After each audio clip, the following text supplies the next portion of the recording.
Nice. All right. Well, we are live, everybody. Welcome back to the Unlucky Rollers. We are on episode number 4, where I, Kinara, always stumble through something at the beginning of the show. But hey, hopefully I've got it all figured out this week. We are an actual play live show, and eventually we will have a podcast version out there as well. We're working on it. Eventually. We are working on also getting our first video for this campaign out onto YouTube, so go do that thing, you know, like, subscribe, bells, all that fancy jazz. For all of our ambient sounds, we are using Syrinscape. Sometimes we have some Spotify playlists going on, but if you need sounds for your D&D campaigns, look no further than Syrinscape. They have thousands of sounds, audio clips, and a very handy, easy-to-use interface. So, yeah, go ahead and give them a check out. They also have an online player that your players can join that allows them to hear the music. I actually have a bot set up so that I can just play the music through that. But, yeah. That's that. We are currently sitting at $225 raised for our Extra Life this year. So thank you to all for the kindness you have shown for all the sick children all over the world. And thank you for all your contributions. I'm really, really looking forward to actually seeing how well we do this year. Last year, I think, was almost $1,800 US. Because I'm in BC, we do BC Children's Hospital, so it worked out to be more closer to like $2,400. In the Monopoly maple syrup monies, as they like to call it. But yeah, if you are interested in learning any more about Extra Life, you can always go check their website out at extralife.com. They have a huge, fantastic write-up, all that stuff. I also... Somebody trying to talk? Oh.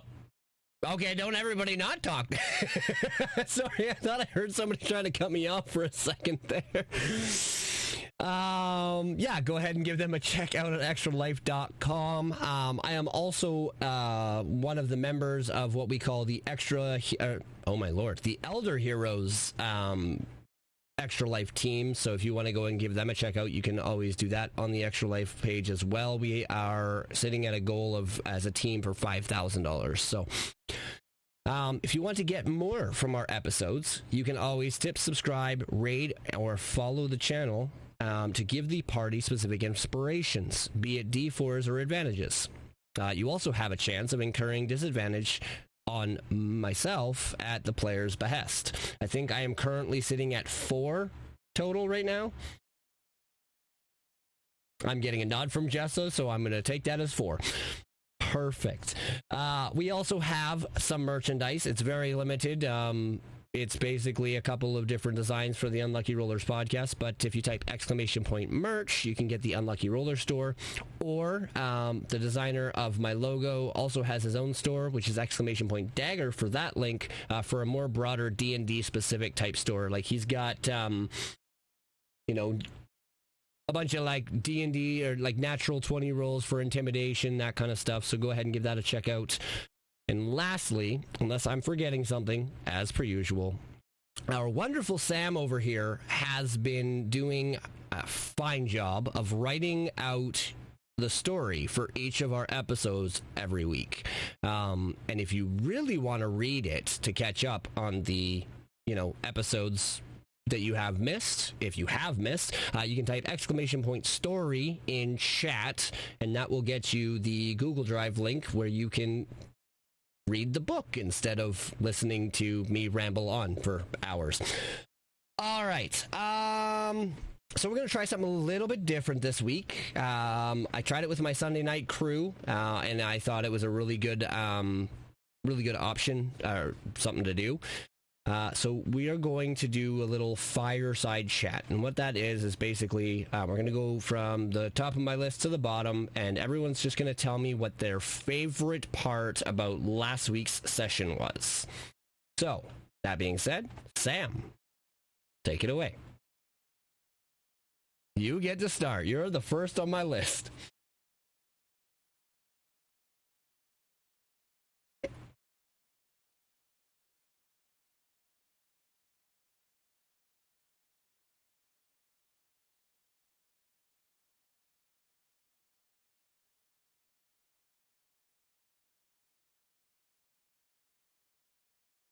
Perfect.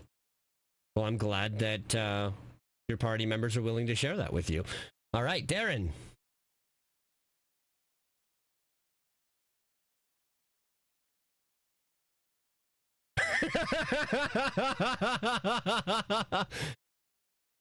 You can't hear Sam. Not getting voice other than DM.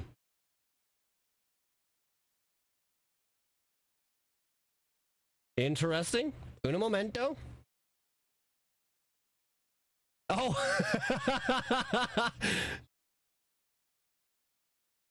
No, K. Roberts is also saying not getting voice other than DM. 1 second here. What happened?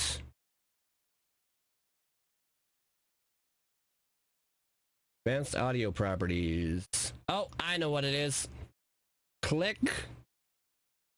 Apparently, when I tried to separate the tracks earlier, I accidentally clicked on the wrong track, which is what everybody feeds out. So, guess what, Sam? You get to start all over again. Great. Hi. My favorite part was getting to know our little character history drops. Like we get to know or hear things about her from Tunkin and where our three newer denizens of Greenest came from and such. That's been fun. Nice. All right.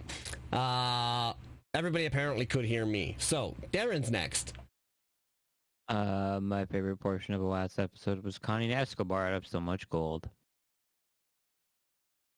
Yeah, should have probably made you do me a persuasion check on that, but oh well.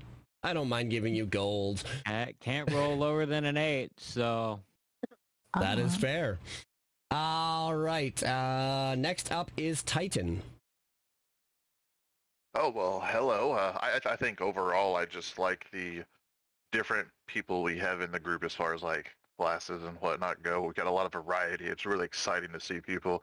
Kind of like the pew-pew finger guns we got going on in there. Fun to see. Pew-pew finger guns. I gotta get my, actually, you know what? That actually reminds me, and I will try and remember, is I gotta get Dagger to make me a pew-pew finger guns emote. We do. All right. Asylum, you're next. Say for me, personally, it's been the roleplay that we've been getting to do. Even like in combat, we tend to put like a lot of the roleplay in. Mm-hmm. So for me, that's what I've been enjoying the most out of pretty much every session. Okay, cool.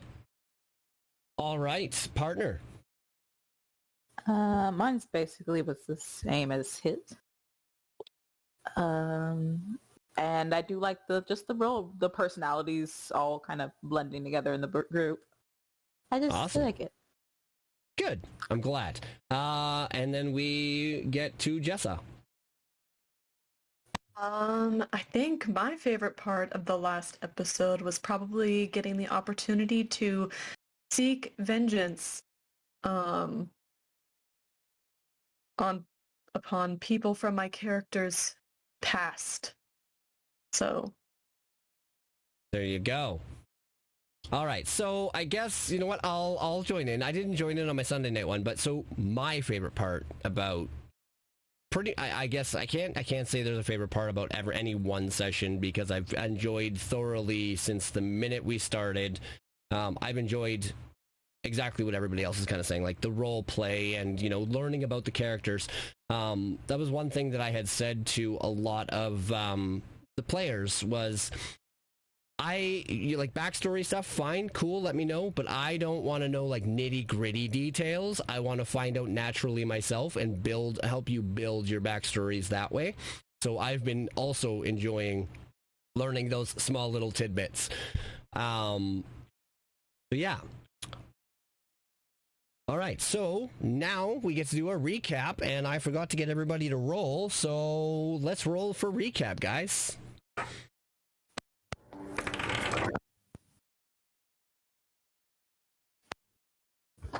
Five. Oh no, Sam might be doing recap. 19. Oh, Balzana got a 4. Oh no. Did anybody beat a 4? Okay. All right. Oh wait, Oh. Get it natural out of the one? way now. Wait, I heard Natural somebody had a one. natural. Darren was holding a finger. Oh. Not saying anything, Getting- just Natural one. Getting it out of the way early. All right, Ensign. Well, then you can take it away and give us that sexy recap as... Sexy recap. Okay. You're gonna frame it in a sexy way then? I mean, I could. Sorry, guys. For those We who could go haven't like seen... whole subpar erotica with it if I wanted to, but how about not? I mean, I don't think the audience wants that right now. Okay. I'm not gonna do it from the perspective of Ensign either. That would to be not so great. Woke up at Titan's family's house, ate some breakfast, and then converged, went back to town, conned Escobar to some money. No, Escobar showed up at the house first, freaking out, conned him into going back. Then we went back town, conned Escobar to some money. Decided that we're all going to go out of town, go check out some Redders. Went to a tavern.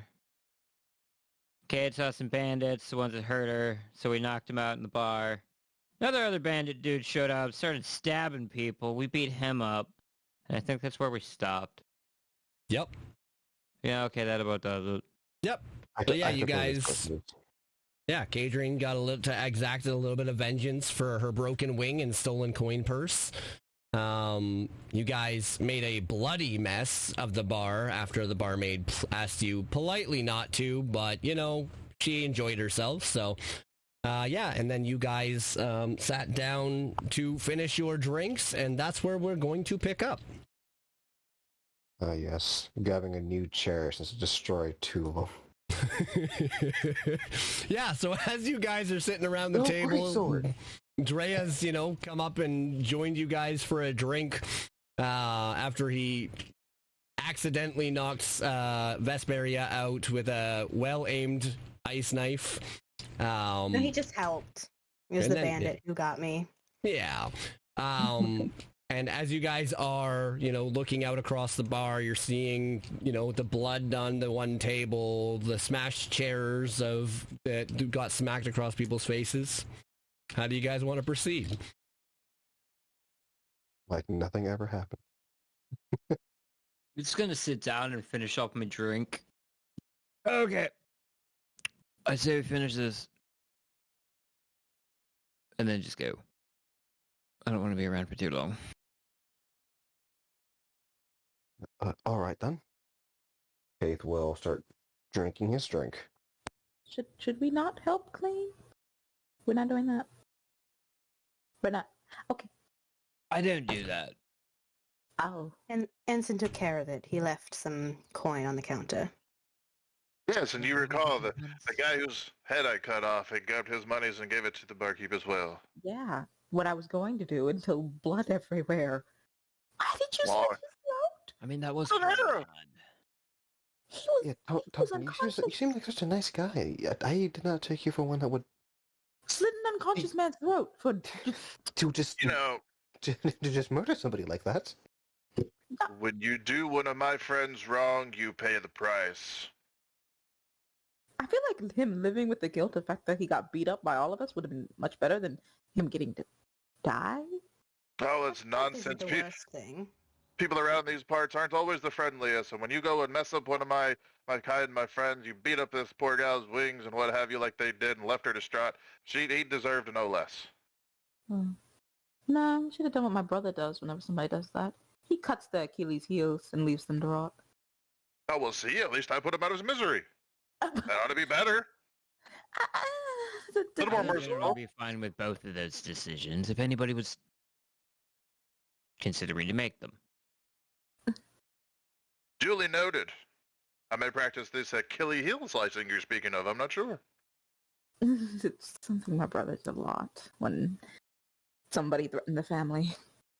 Yes, you don't mess with the family and the friends. Not on my watch. I do need to ask, how often did that happen?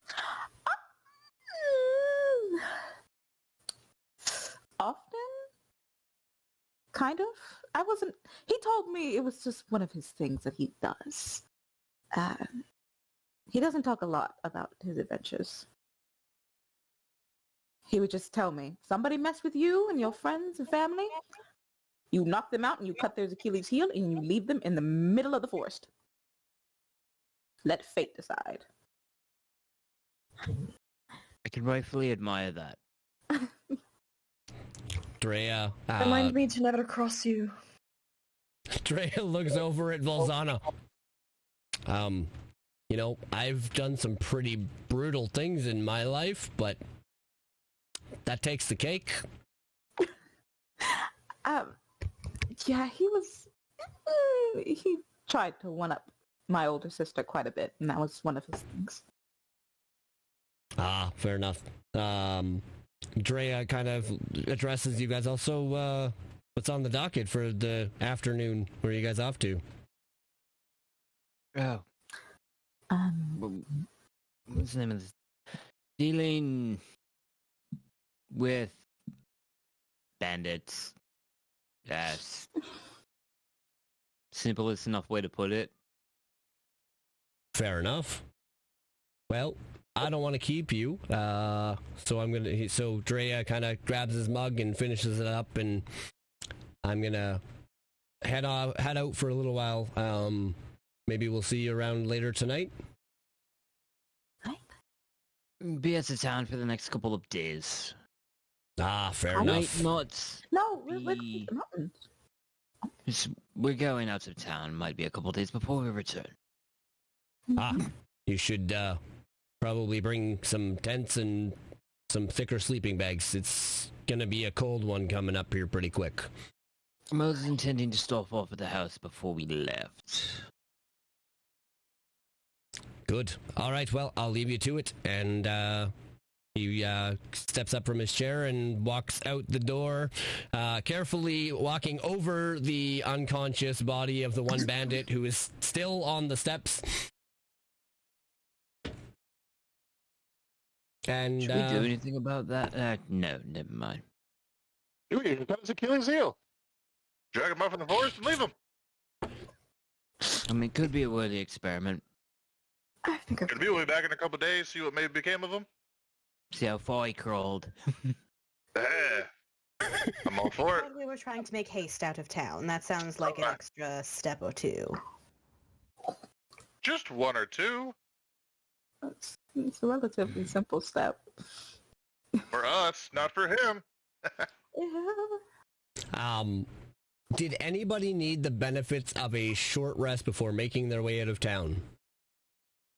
No. I do not. Nope.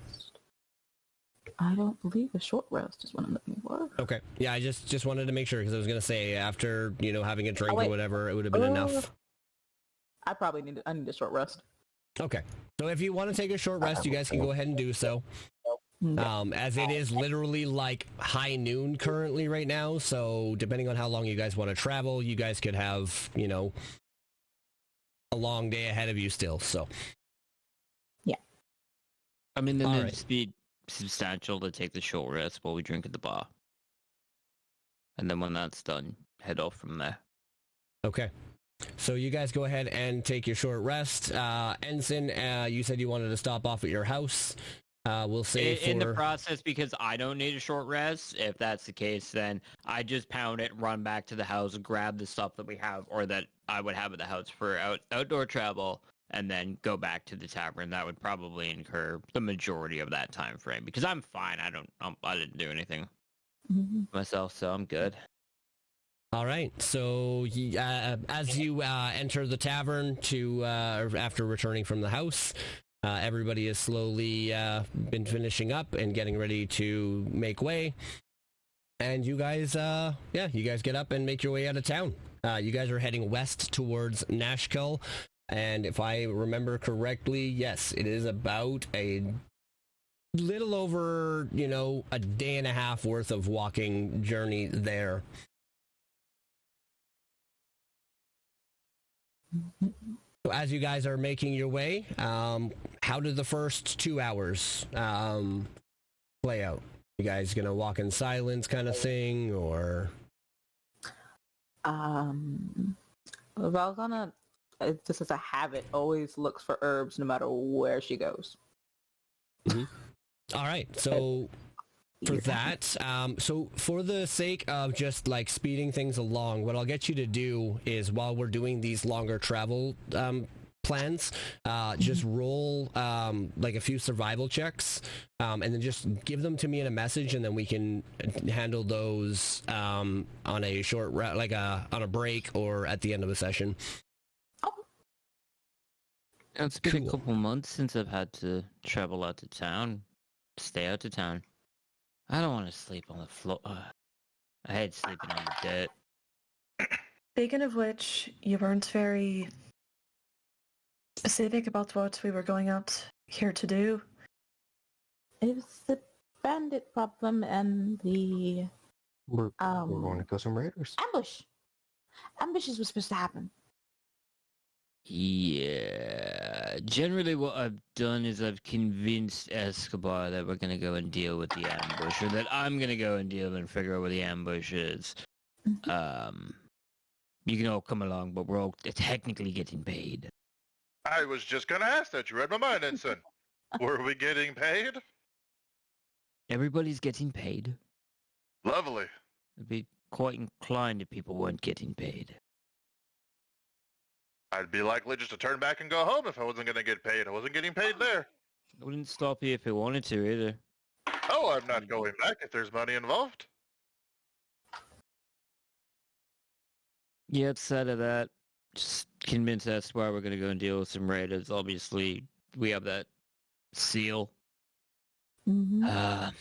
associated to a cult of dragons. Dragon Maybe we'll cult. find one of them Dragons, portals. or is it just a cult towards dragons? Cult for dragons? See. I sure hope we're not fighting a cult of dragons. That would be terrifying. I That would believe if be we were very much fighting a true. cult of dragons, I wouldn't want to die, so just run off from that. Okay, good. Okay, we all Speaking have of agreement dying, that if there's dragons, we should run. Right? Yeah. Okay. do we have any idea of the number of, or the strength of forces that are supposed to be about? Are we going to do any scouting first? Yes, I Well, definitely intend to do some scouting beforehand. and as far as we are aware, that every bandit in the area got that flyer that said, "Hey, come here." So they're Fucking hope not. recruiting bandits. Just Might any be a of them. possibility. That would be Oh, unfortunate. teleporting the bandits as well.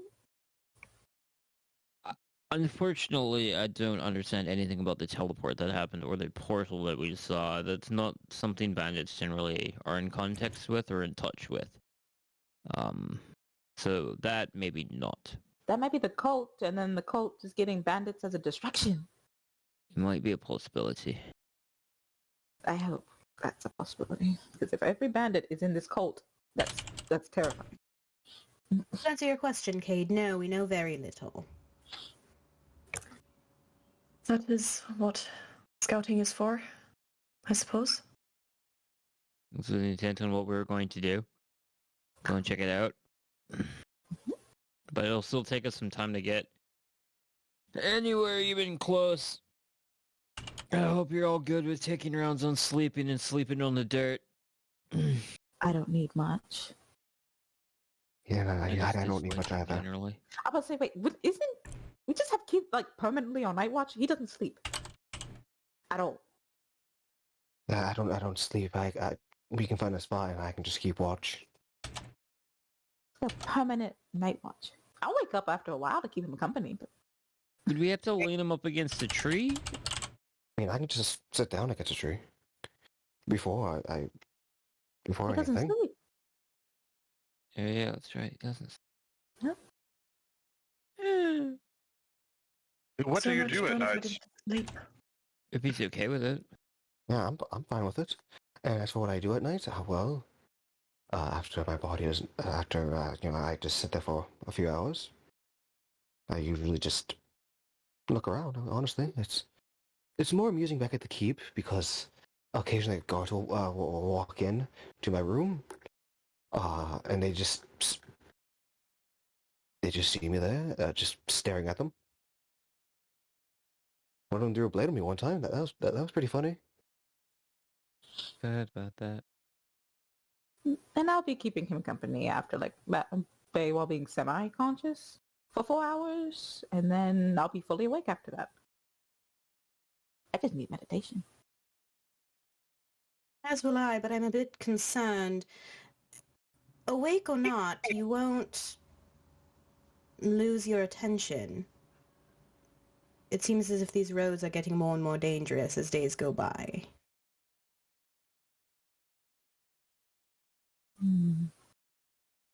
Do you think you can focus for 4 hours while me and her are semi-conscious? I mean, I could certainly try. You don't seem like he did. He was staring at a wall when I woke up last time in the farm. So In the farm, I was more listening for things. I think he can keep his concentration for that long.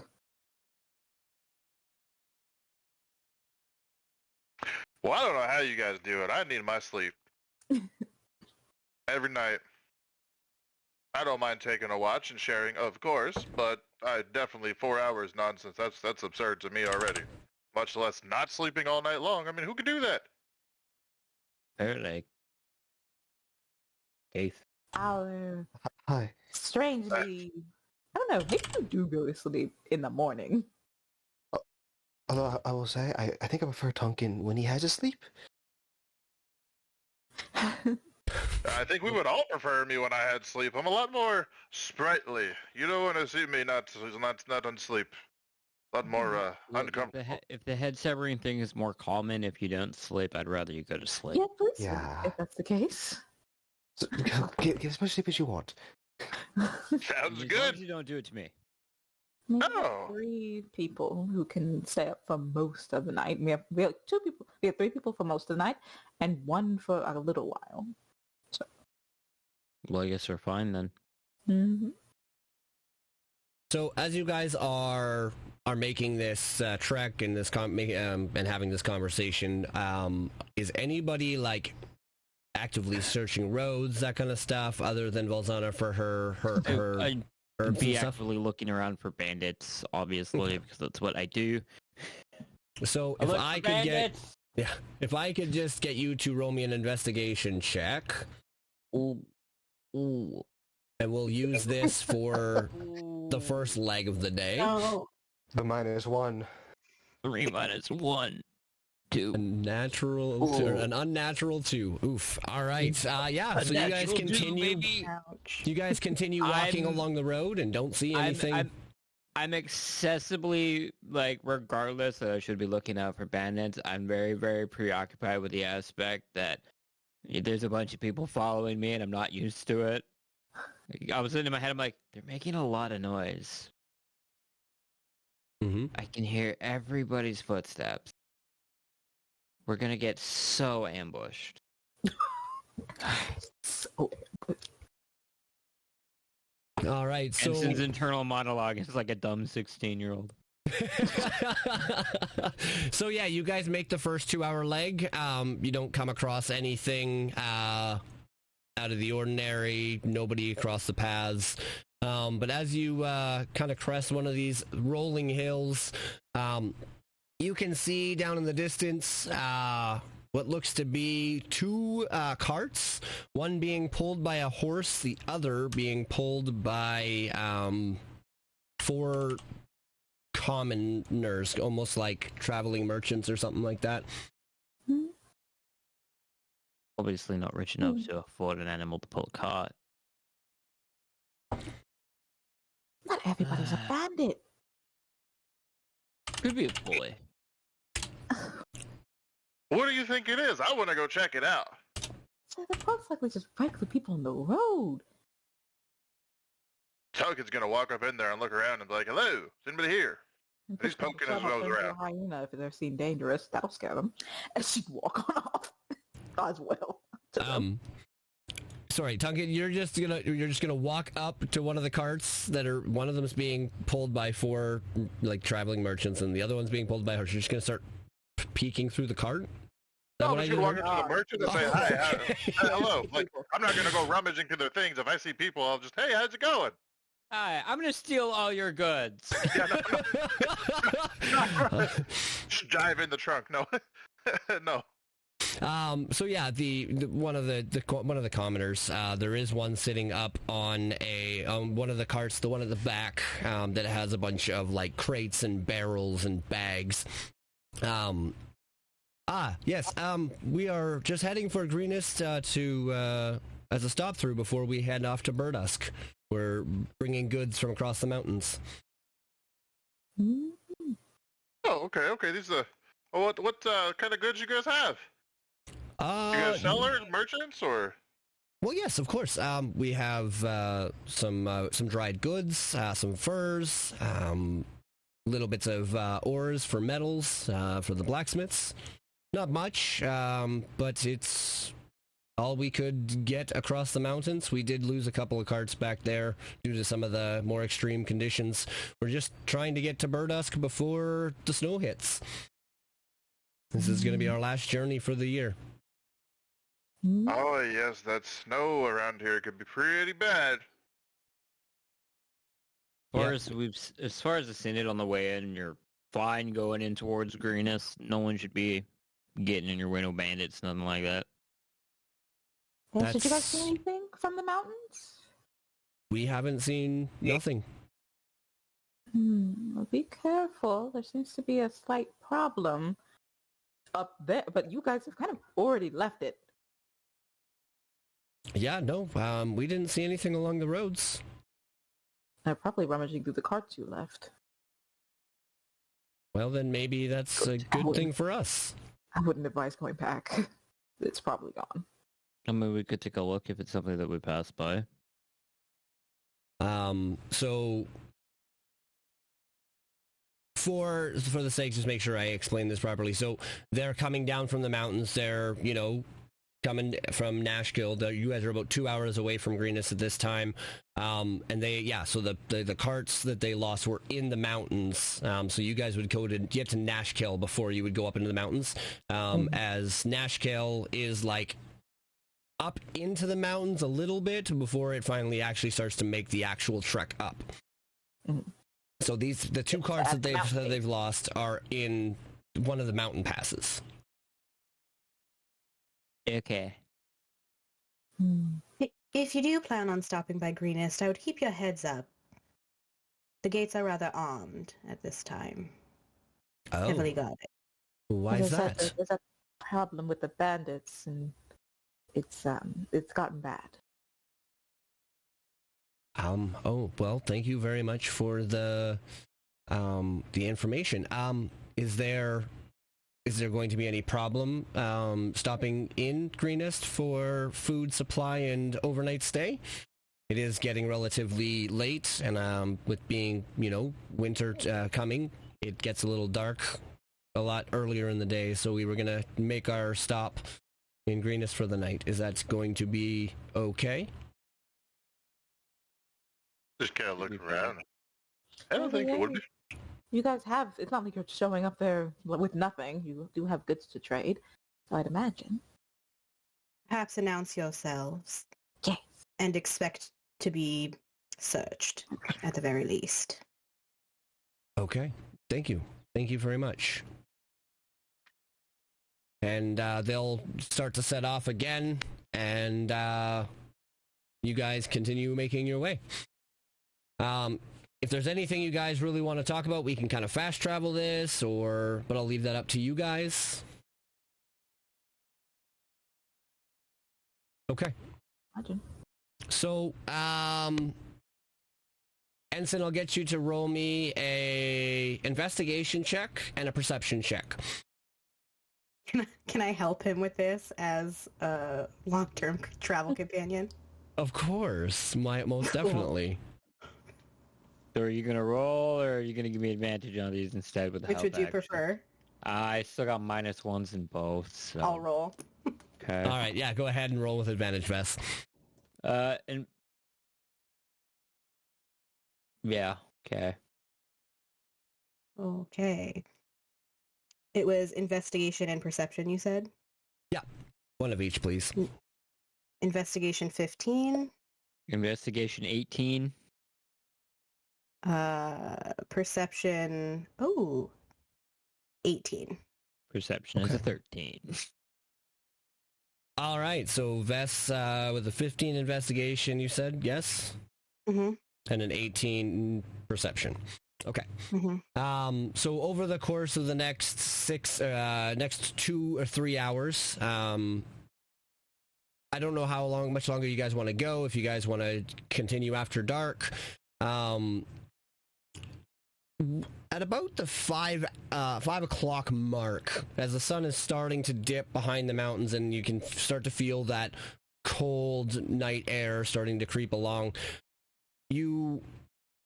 there's some, as you're approaching another one of the rolling hills as you go through the green fields, there's some rocks kind of on each side of the road, some big ones, some smaller ones.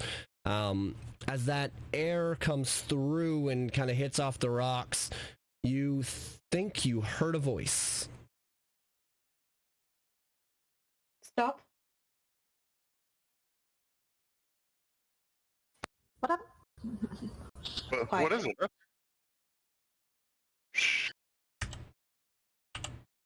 And I walk a bit closer to the rocks and see if I can hear anything else. Okay. I'll get you to roll me another perception check. Duncan's gonna creep up slowly behind her too. Gonna put a 16? hand on the sword.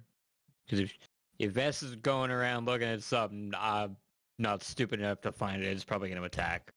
Heath will mimic what Ensign does. Also, are you trying to sneak up to the rocks? Just quietly, I'm Vess? Trying to move quietly. Yeah, okay, so I'll get you also roll me a stealth check. Cool. Oh, 19. Okay. So you sneak your way up to this rock, and you kind of, up closer to the rocks, and you can hear it. Yes, we're all ready to strike at dusk tomorrow. So we need to get moving. I know that there's at least 100 or so armed people east of town ready for the signal. We need to try and get away from these rocks without them seeing us, though. They looked armed and dangerous. Duncan will be up behind Vess and say, "Hey, what do you hear? What is it?" Oh. She fully reaches up and covers your mouth. How much of that would have gotten out of Tunkin's mouth before you covered it? I mean, words? the second that he came up behind me and started talking. Okay. Yep, that's fine. And then I want to catch Ensign's eye. And point. How many did I only hear one voice? Yeah, you would have only heard the one voice talking. You would have heard two voices.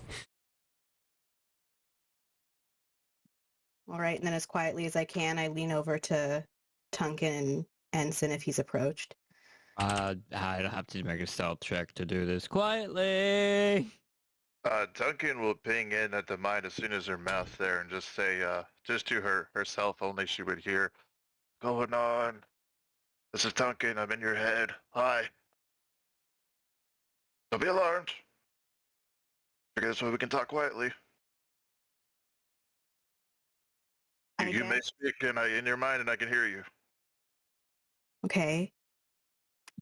There are others, I believe, behind this rock, at least two. They're talking about at least 100 or more armed people.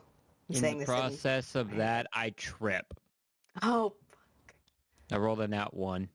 Oh my god. And you just hear clank, clank, clank. Oh, if that's the case, if we're given away. Falzana's gonna Alright. run over there, try and help him up. Yeah, Kate will Oh help no! Benson as well. So Vess, Well, there Vess goes is at the that. stone. Tunkin is right behind her. Ensign, where did you trip? Oh, I'd have gone like 10 feet and just... 10 feet up towards the rock closer to her. Okay, I'm just trying to kind of like get a marching order. I would have been trying to like just slowly make the distance, like sword in hand, being all sneaky, and then like trip over like one of the firs and just like eat it into the dirt. Okay, so I will get you to put yourself as prone. Okay. Now, Kadrin, Case, and Volzana, where would you guys be in like a marching order in this at this exact moment? Well, Exact moment. Sana was off the road because she always is looking for herbs, so she wouldn't even be on the road. Okay. Would you be between the three that are now currently at the rock, so Ensign, Vess, and Tunkin, who are relatively closer to this bigger rock formation, or would you be back from the party a little bit? No, she's not fully back in the party. She's probably in between the walking distance and them from the rock, but she's off the path. Okay. And then Kaith and Kadrin, whereabouts would you be? Would you guys be like slowly making your way up to the rock now that Ensign tripped? I think Hate to they be all next ran to up to help Ensign. Okay. And Kadrin, last but not least? Adrian would have just been observing. Laughing at my pity. Yeah, sort of like a huff of amusement as Ensign gets like 10 feet from where we were all standing to just, wipe out. Okay. So as Ensign trips, Vess, you hear the conversation stop entirely. Moments go by, nothing happens. If that's the case, and they've clearly heard us, I come around the other side of the rock. Hello?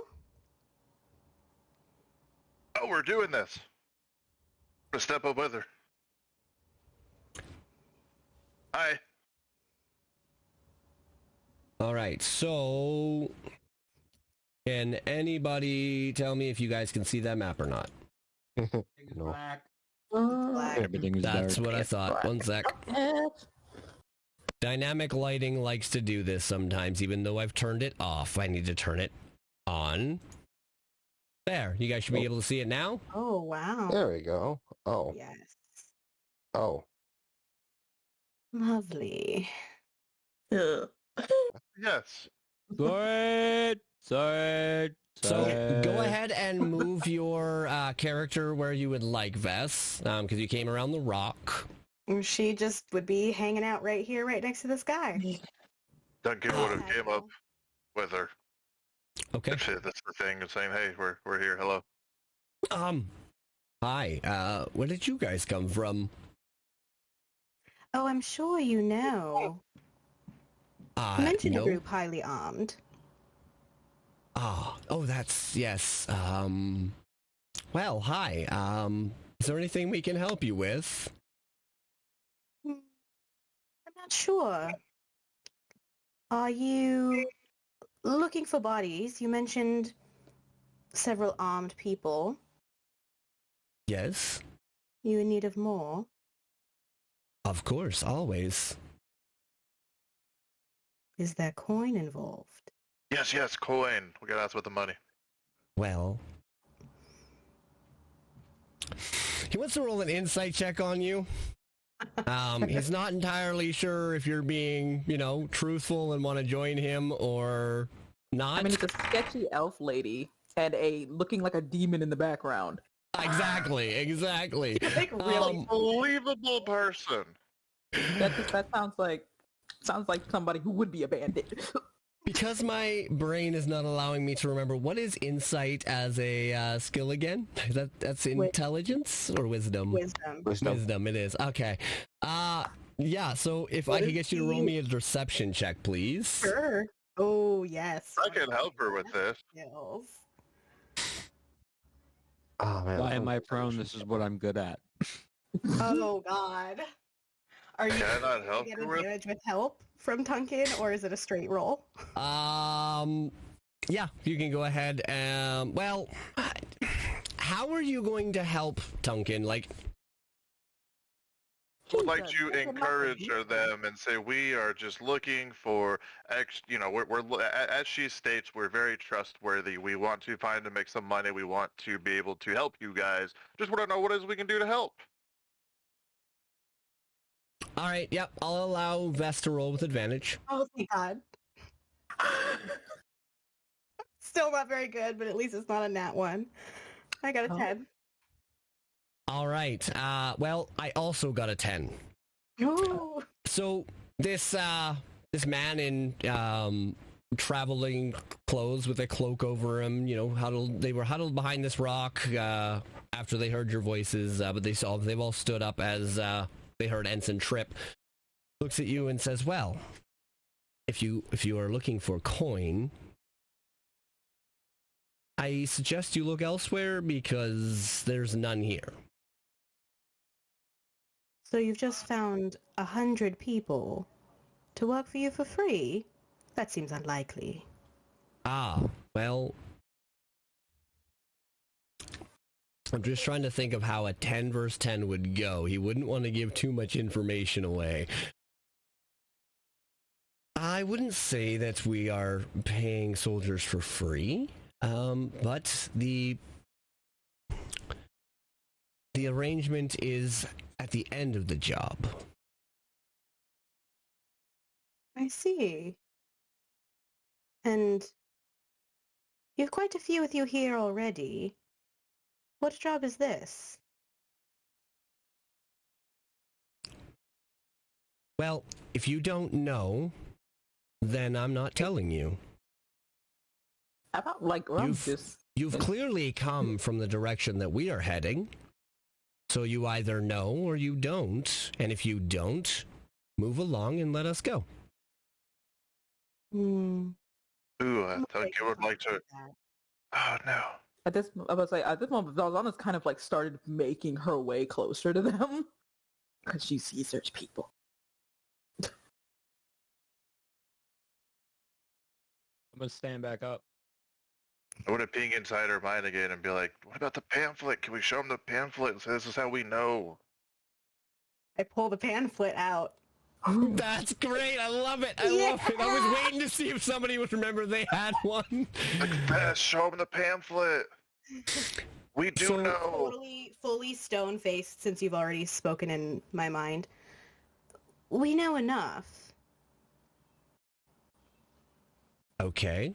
Do you have any proof? And I pull the pamphlet out and hand it over. Perfect. Well, if you have this, why are you traveling this way? It didn't give many specifics. Just meet in the area. And my companions and I were looking for someone with a bit more information. Someone to follow, perhaps. Well, if that's the case, how about we camp here for the night and we can make our way back the way we're going in the morning? Fantastic. And then I'll beckon the rest over. We found them.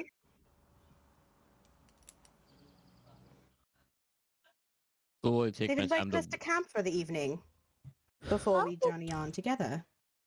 Yes, we found those that seek to employ folks such as ourselves. Come, let's join them. And in his best way possible, he's going to try to convince everybody to just, we're good, let's do this. Roll with it.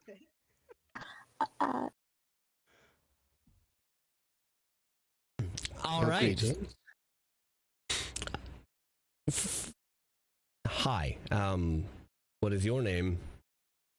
One of the robed men or cloaked men says after you introduce yourself.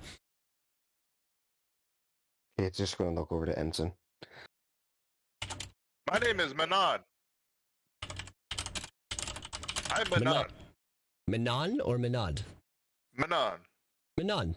Pleasure to meet you. I'm And Grick. your name, sir? I'm Grick. Grick. The pleasure is mine. No, the pleasure is all mine. No, I do insist. The pleasure is mine.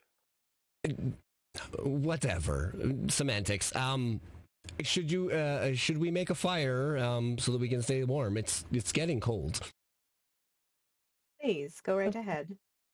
Slowly lean in right behind Vest and Infernal. Just quietly whisper in her ear. So we're gonna kill him while he's asleep. Would we ever do Duncan's- anything else? Tonka's gonna lean in and say, "Yeah, of course we're going to," in the same Like, language. look at Tunkin. Shit. That's not Adrian is trying very hard to keep a straight face, but like keep an eyebrow from like raising as she overhears Infernal, which she speaks. Everybody knows over. Infernal. He's What gonna is- look over and just think to himself, what are they saying? They're speaking this really fancy language. Did they make it up? Mine, it's just gibberish. So she's just like, they're speaking gibberish. It's a made-up language. All right, so a few minutes goes by. For sake of better word, because well, I'm pretty sure you guys all know what they are. They're cultists and bandits, but they get a campfire set up, and why is my campfire not showing up? Beep.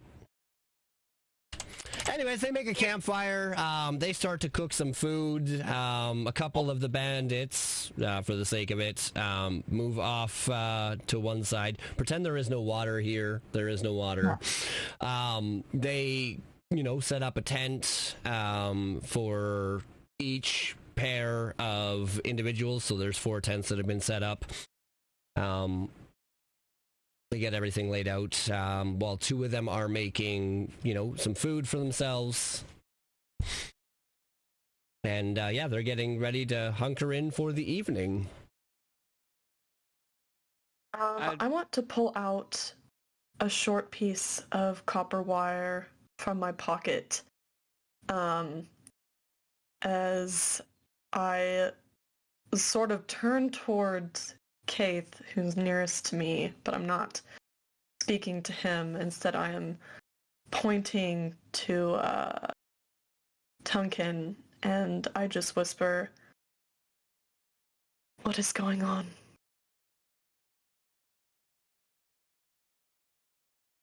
Can lean in and say we're trying to make in with these guys, make them think we're on their side. Clearly, it seems like there's a bunch of other people not far from here.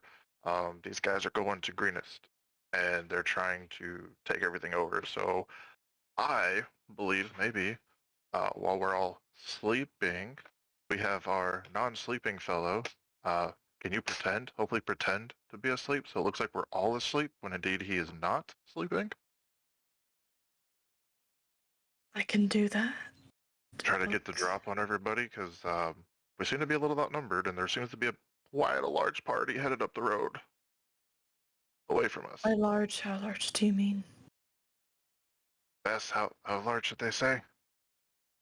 I mean, Vess said in front of you when you were not Oh. 100 or 100. more people. There was at least 100. And where are they now? It sounds like they're about half a day behind. No, Sounds sorry. I said you guys. I just want to make sure I clear that up. They're on the east side of Greenest. They're actually the opposite way that you guys are going. Yeah, sorry. So they're going to sandwich Greenest. East side of Greenest. Out of These 100 character? plus Yes, years it sounds fixed. like that's what they're gonna do. I can warn them. Wait, what- And do you mean? I'll just go over, begin like setting out like my bedroll and my stuff for like, sleeping. I reach into my pack and I pull out like this little like notebook, like it's pretty beat up and stuff. I pull out like a piece of charcoal and as I flip open the page, I am going to cast a cantrip called Cryptogram. And because one of my War Mage tricks is called Encryptogram, instead of only 8 characters, I can send up to 20 with this particular spell. I can only do it once to a single target each day, so this is my one time. And I have crafted a message that is exactly 19 characters long. It simply says 100, just like the number, E, capital for East, of city, comma, leave. And I am going to send this message to Escobar. To the bar? Escobar. Oh, Escobar. I'm like, to the bar. Okay, yeah. No, I thought, not to okay. I The barmaid, okay. No, He just fucking leaves. She said, Like, all right, Escobar. Shit, Escobar. great. I botched the spell. It's Escobar. And I just went to the bar. Shit. But yeah, I can send it to any target I want. The range is unlimited. Beautiful. All right. Nice. So, yeah, the message goes off to where you sent it, to Escobar. And for all intents and purposes, obviously he gets it. We'll see what happens. I just I don't know. pretend to go to sleep, and I'm just like sitting in a tent holding the sword, like, go to bed, motherfucker. Go to bed. Go to bed You now. look incredibly natural, just like sleeping, Ensign. So, You know this is how I sleep on the road. Go to bed. I want to know something. So throughout the course of the night, 2 of the travelers are consistently outside the fire, and they are swapping out every 3 or 4 hours. So currently there are 6 sleeping, or sorry, 5 sleeping and 2 out for the remainder of the night. I'd only let it go 2 or 3 hours before I'd get up. Pretend to like take my shift Mm-hmm. and just like get up and oh, any interesting thing going on, Keith? Nothing too much, really. Just switching out shifts. Oh, not too bad. I was just like lean into him really close. Have they been suspicious? Well, nothing that I've really seen that would warrant suspicion. But I think for that you'd want to talk to Vess. Duly noted. Find Beth. Just like move up next to her. Or is everybody sitting around the same fire, or are there 2 separate fires? I don't know. If I you don't guys think had we made said, a fire. yeah, if you guys They had made made a your own fire. fire, then yes. But if not, you're more than welcome to share theirs. They're being as I hospitable 100% as am sharing theirs. yeah. They are being hospitable. They're not showing any aggression. They're not being suspicious. They might be like, kind of like, how's the best way to explain this? They're not very forthcoming with conversation. A couple, the one that got face to face with Vess has been kind of like not really partaking in sitting by the fire, just kind of staying away from her, realizing shit, he got caught. But In that instance, then I'd go and sit down next to Bess. And it's gonna be another long night. As usual, yes. These 2 here on their watch. I thought I might join them. Look kinder of you than the rest of them. What about you two? Mind some company? Oh, sure. The one bandit pulls out a water skin filled with some wine, drinks some, passes it to the other guy. He drinks some.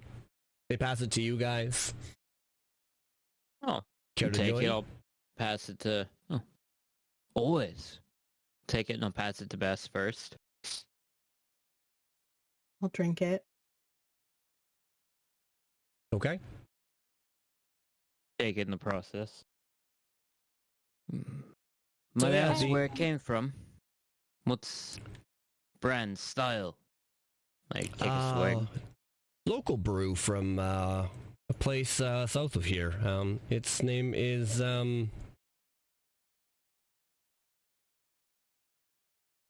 lordy. I don't think it would matter. Halfway through his conversation, I didn't swallow. I'm gonna spit it in his face, and then I'm gonna just throw a punch. A punch, not a sword stab. It'd be quicker instead of just spitting and swinging. I can spit and punch at the same time. I was going to say before any of that happened that before that had happened, Bozana very had stood up, said, "I'm going tinkle," and had left from the group. Okay. Lots To So, a wild Go shape. ahead and show me kind of on the map which way you're talking about here.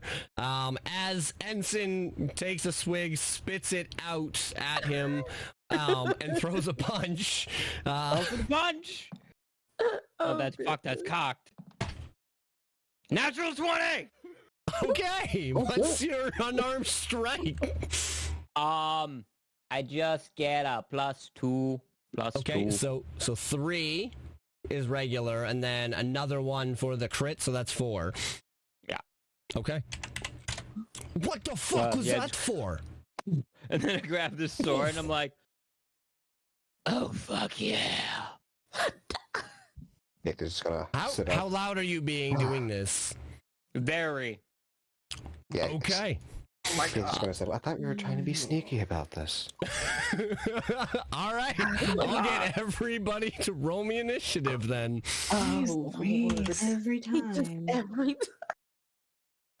Bozana had a little plan and everything. She's like, oh no. You need to beat One Ensign to the more. punch, okay? When it comes down to like screwing bandits, is no forthwith. I am a, We were trying to beat be people up and subtle. ask questions later. Dear, dear. All right, let me get some turns added onto here. And one thing I found out, this wonderful thing I found out about Roll20 is you guys can actually input all of your own initiatives on the turn order. Yes, we can. So, Should be able to. the Yeah, nice you part can. is I'll get you guys to do that for me to save me just a tiny, eensy-beensy little bit of time. Why can't I type in this? Every time I go to type something, it does not recognize that I'm trying to do it. Feel like it's rid of it. Particular. Yeah, it's not Kinda Roll20 finicky. also. Roll20 is super finicky sometimes. What the heck? Well, I don't know how to enter it, because every time I click it, it says I can do something, and then I try and type a number. Oh, there it goes. But yeah, Finally. it's finicky. It's weird. Oh my gosh, it erased it again. This is a Interesting. bummer. Make sure you press enter. Oh yeah, you gotta make sure you Oh, hit enter. finally. Yeah. There we go. I mean, I did press enter several times. It just went back to 0. All right, give me 2 seconds here. I gotta get some initiatives for these guys. Yeah, I can definitely be blatant about that. When it comes to combat, Ensign is most likely going to start something because there's no forthwith. It's just punch stuff. Oh no, that's fair. That's totally fair. I'm telling the but it was people better out of than that. character because their characters would have figured this out by now. Don't get me to start a conversation with somebody I do not like.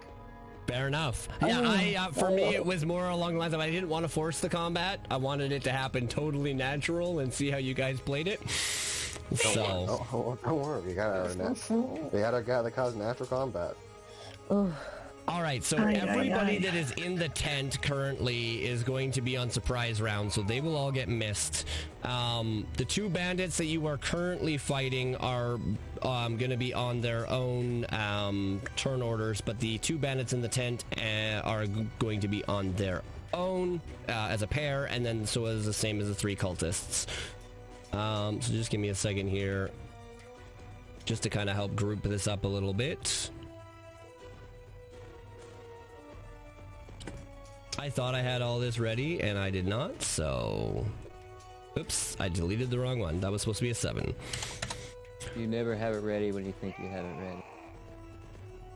Alright, so Tunkin, that was not a natural 20, correct? That is correct. It was dirty.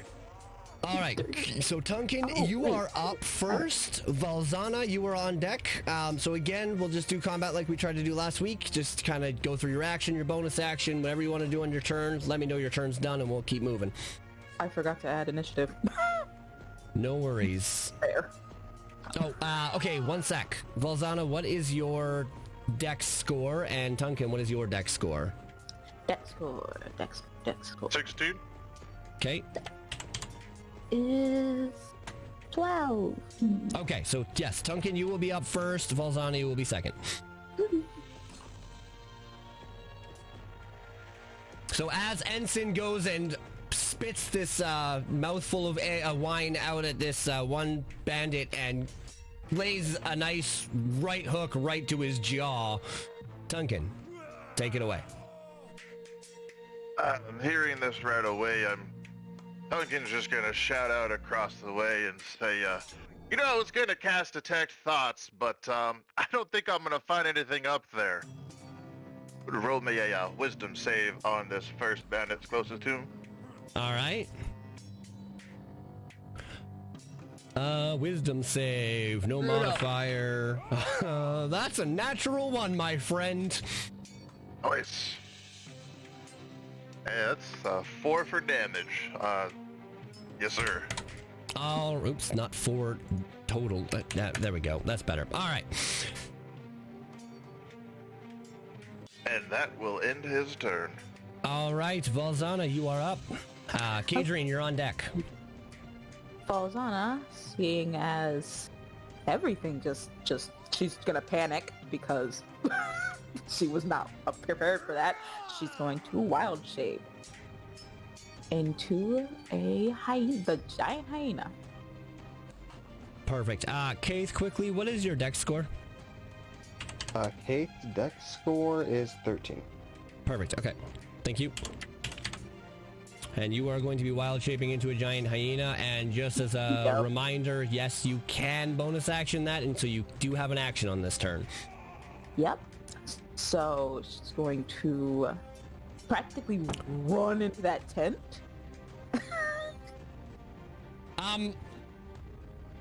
You're just gonna run into the tent? Oh yeah, and bite the first thing that she lands on. Okay, so the tent flap is closed. How is a giant hyena are you going to open the tent without, like, are you gonna shred the tent apart? Or are you just gonna, like, bowl into the tent? How are you doing roll this? into it. I mean, full head, tumble roll. All right. Roll me a dexterity save to see how well this works and to see if you land on your feet on the other side of this. All right. Her objective is to knock over the tent and get rid of anybody who's under it. And that is a what did you say? Dex? A dex save, yeah. Just a dex save. That is a 16. All right, so as you bowl over this tent, you land on the other side of it. And another cool thing is all of them are now considered grappled by this tent. So they are going to have to fight their way out of this tent. With a giant hyena on it. I didn't say she was trying to get to the other side. Yeah, I unless, like, because you said you wanted to bite at one of them, and, like, the tent's closed, so unless you wanted to, like, tear the tent, you can do that, or you can jump across. It wasn't any jump across. No, she ran into the tent. Yeah. Like And Batman just having like a trying giant to shower get to the curtain. bodies. Trying to get to the bodies that are under it. Stepping on people. Nice. Beautiful. All right, Cage. You are up, and one of the bandits, the two bandits in the tents are on deck. Well, as I hear the commotion of tent poles snapping, I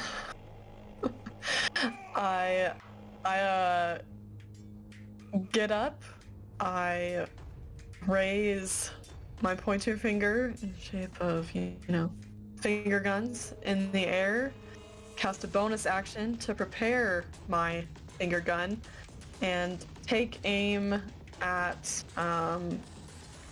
the bandit nearest to me, so I suppose the one in front of Vest. Going to try and hit it with a force bullet. That is going to be a 15 to hit. Yeah, 15. All right, and a 15 will hit. Go ahead and roll your damage.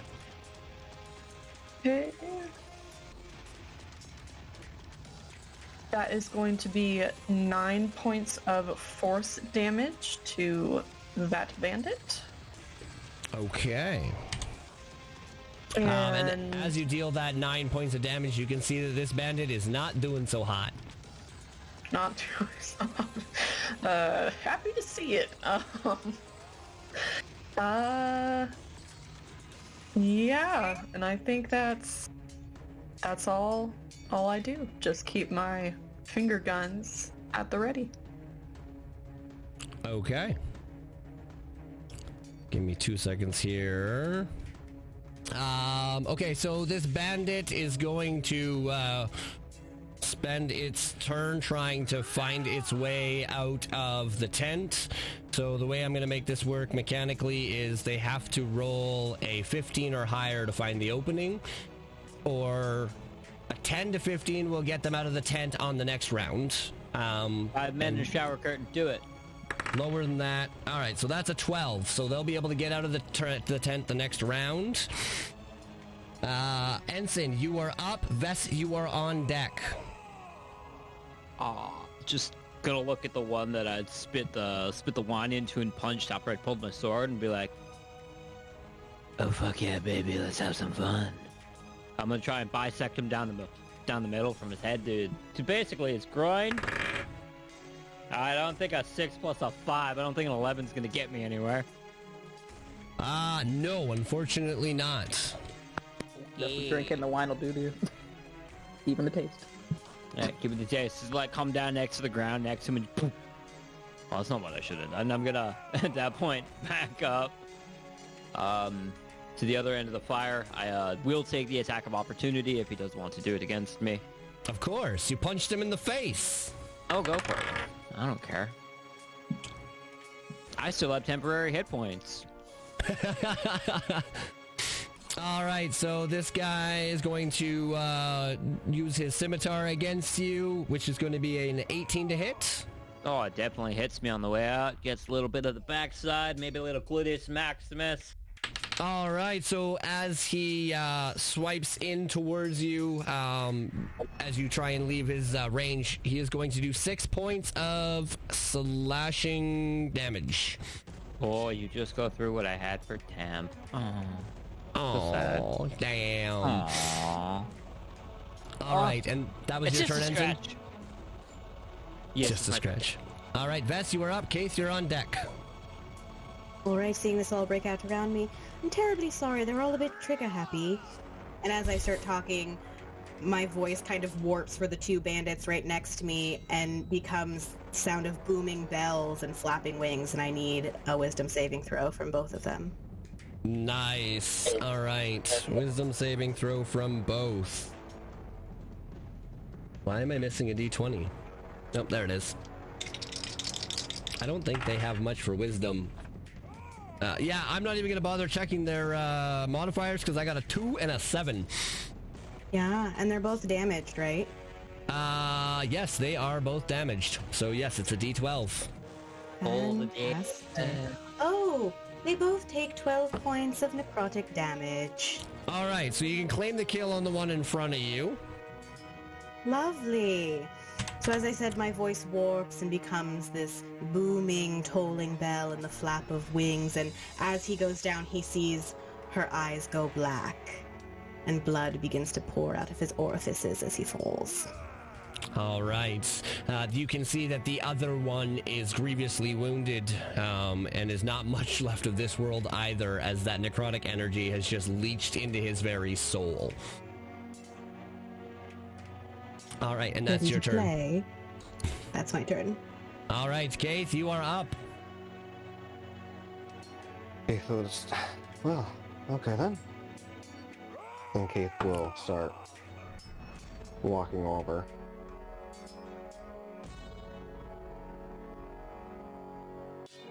Okay. Right here. Yep. I hear he'll pull out his greatsword and simply say, well, I was hoping that perhaps you could be a little bit more subtle about this, but yeah, this works too. Are you saying that to the bandit, or are you saying that to Ensign? More to Ensign than the bandit. Keith is really just not regarding the bandit, but does a 15 hit? I never said yes. that subtle was a quality of mine. Yes, a All 15 right. will hit. Okay, a 2d6 plus 1. It's 2d6 for that one. Just go ahead and claim your kill, my friend. Oh, He only had 2 hit points left. yeah, a diagonal just cut through from like clavicle through down to the opposite hip. Okay. So with that, that's your turn? Yes, it is. Okay, so that bandit is dead. So this cultist is now... These groups of cultists are going to try and get out of the tent. Yeah, no, they have to keep rolling. All right, that bandit is dead. Tunkin, you are up. Volzana, you're on deck. Duncan will shimmy his way on over here, and he will point this direction, and I'd like to get a dexterity saving throw from the group. I'm going to cast together a string of my fingers and attempt to shoot burning fire in a 15-foot cone. All right, so that's going to hit everybody in that tent then, basically, yeah? Can I get you to show me how that cone would kind of be? Because if you're aiming it directly diagonal, it will also hit Volzana. Oh, this is not gonna look good. I am something along that line. So 15 that way. Okay, so yeah, okay, perfect. So the cultists rolled a natural 19, but the bandits rolled a 4. Being grappled, would they not have... Oh, no, probably not. Disadvantage? How does grappled work again? Does somebody want to remind me? No, I don't think... I'm pretty sure they'd have disadvantage on dexterity saving throws. Okay, one sec. Believe. Hold on. You are right. You are probably right. I should probably have my conditions sitting beside me, but I don't. Nope.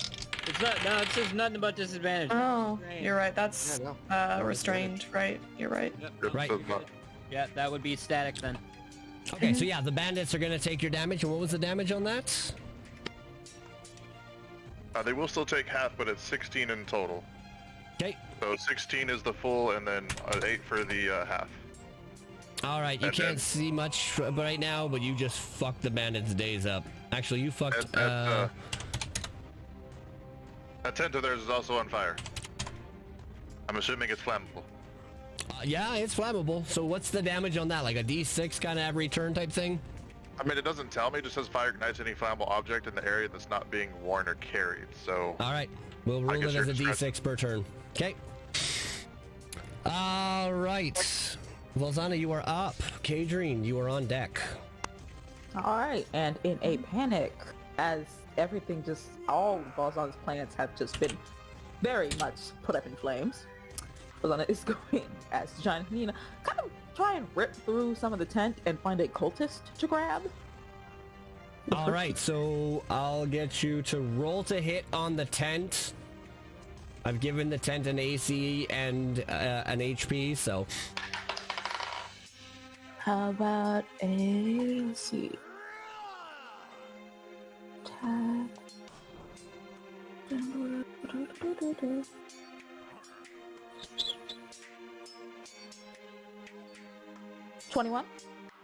Yeah, for sure. Go ahead and roll the damage. Okay. You need 5 damage or more to rip a hole in the tent. Oh. Okay.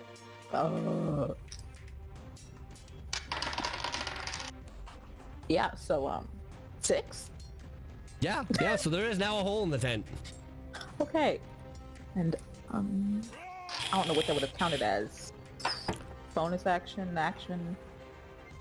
Well, actually, it doesn't matter because the bite attack, I get a bonus. Is a bonus action. Yep. So, just going to try and clamp down on one of the cultist's legs. All right, go ahead and roll the hit. Got a 16. That will hit. Go ahead and roll the damage. Okay.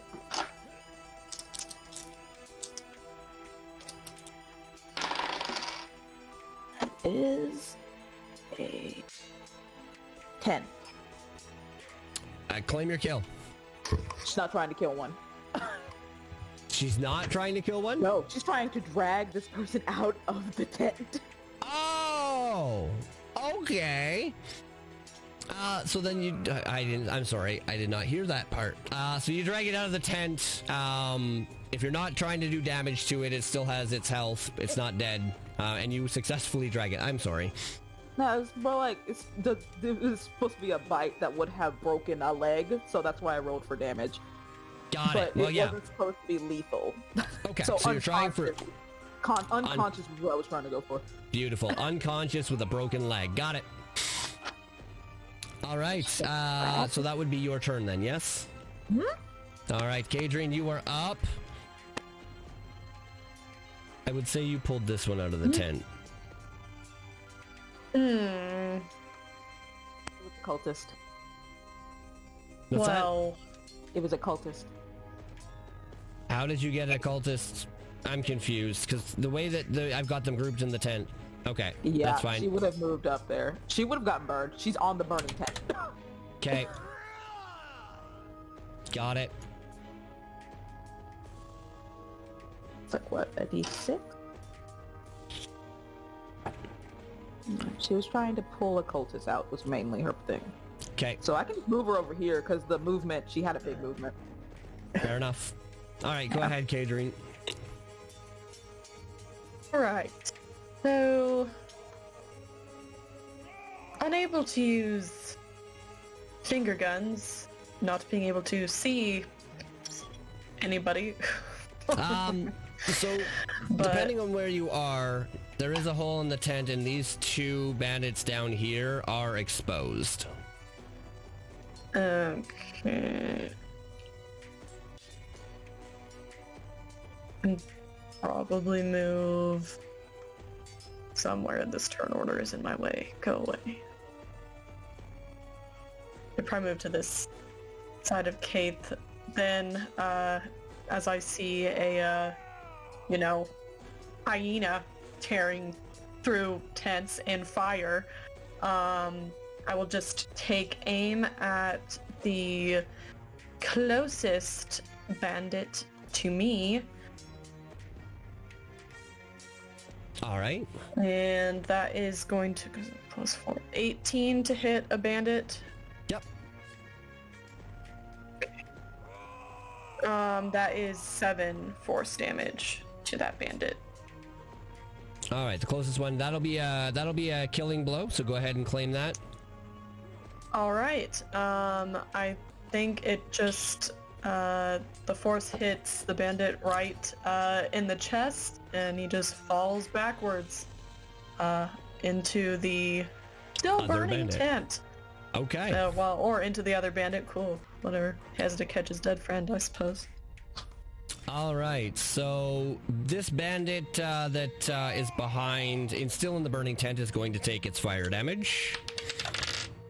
Yeah, that's full damage.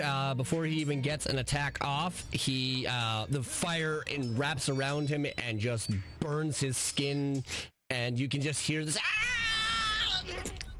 as he chokes and dies. Ensign, you are up, and then a new combatant is going to enter the fray. I would just like to walk up to the tent as it's on fire and it moves and it wiggles around, and I'm just gonna turn my greatsword over and I'm just gonna stab into it. That's 19 plus 5 for a 24. That will hit. Go ahead and roll your damage. So that's 2 plus 4 plus 3 for a 9. Wait, no. 6, yeah, 3, 9. Yeah, Yep. 9 slashing damage. All right. You hear this as you like nick his jugular. He is you don't know this, but he's at 1 hit point. I would just pull my sword out and... Does anybody want to... This is actually quite fun. It's like shooting fish in a barrel. A flaming barrel. Even better. All right, so all 3 of these kobolds are going to move up, and they are going to... Why did my kobold character sheet go missing? Much easier if I have it up in front of me.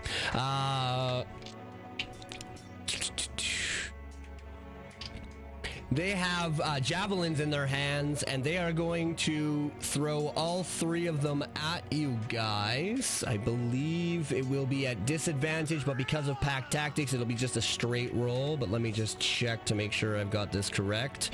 Yeah, so all 3 of these will be at disadvantage, so I need a bunch, at straight rolls. So, 1 to Volzana, does a 12 hit you? 12? Yes. A giant hyena. That met the armor class. Okay, so that'll be half damage when I roll. To Ensign, a 9. Nope. And to Tunkin, a 16. Yes. Okay, so...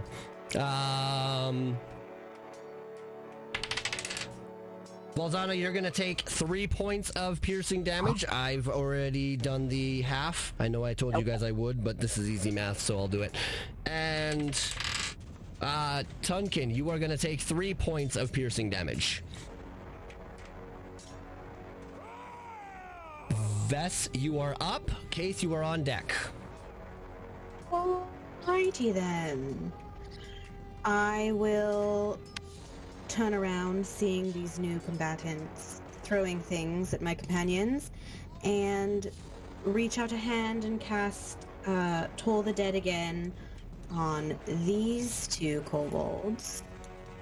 Okay. And I need a wisdom saving throw.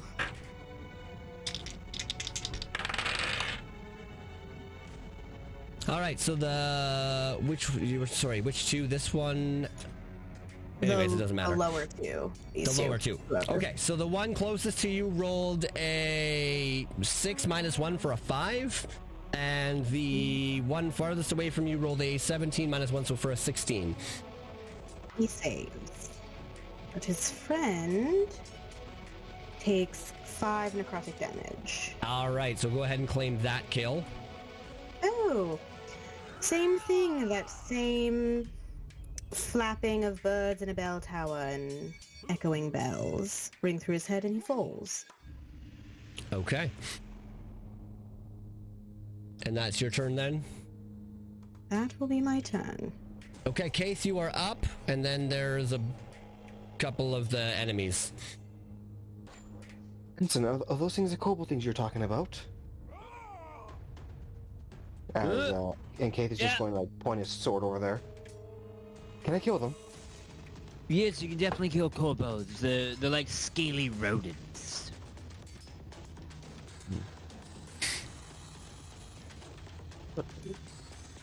So I can get right there with my regular movement. Mm-hmm. You know what? Nah, it's not worth. And Keith is just going to look at them And he's gonna look kind of creepy. Like when you got the Burrington behind him and everything. Nathan's just going to try to intimidate them just by generally being an creepy undead motherfucker. Okay, roll me an intimidation check. I have a +5. Let's go. Oh, me too. Dirty 20. Ooh! You are able to intimidate the fuck out of both of these guys, and they will be taking. So for that, I will roll at disadvantage. In this case, because of pack tactics, when they fight against you, or then if they fight against you, they will make a straight roll unless one of them dies beforehand. Yep, and then bonus action. Okay. Because yeah, Shield of Faith. Got Plus it. Shield of my AC. +2 to your AC. Yep, so it's now 16. All right. So. With that being your turn, the two cultists are up next. The one that is bleeding profusely from the neck from that stab wound. Now that there's a hole, he's gonna like tear the hole open, and he's gonna fumble for his sword. And because he's wrapped up and stuff, I'm gonna make this attack a disadvantage. Wouldn't he still catch fire damage from the flaming tent? Oh yes, no, that one's dead. You're right. Sorry, tent dead. It's only at 1 HP. So yeah, the fire damage on that guy. I will roll for the other guy. Burns to death, clawing his way out of the fucking shower curtain. Yep. Drowning in his own blood. The other cultist will take 4 points of fire damage as he will now try and slash at Ensign with his scimitar, I believe is what he has. Yep, a scimitar as well. I'll make it a disadvantage, just as I said. So does a 12 hit? Yeah, it doesn't hit. I just see like a blade come out of the tent and just back up. Oh, fuck! Yep. He's fighting back. Almost got me. Almost. All right, that bandit is dead. This group of kobolds is up next. Come on, no, come on. Come on, roll 20. Be nice to me. You're wanting it to be nice to you? Okay, that's not what I wanted it to do, but all right. Give me a second. I have to ungroup these guys.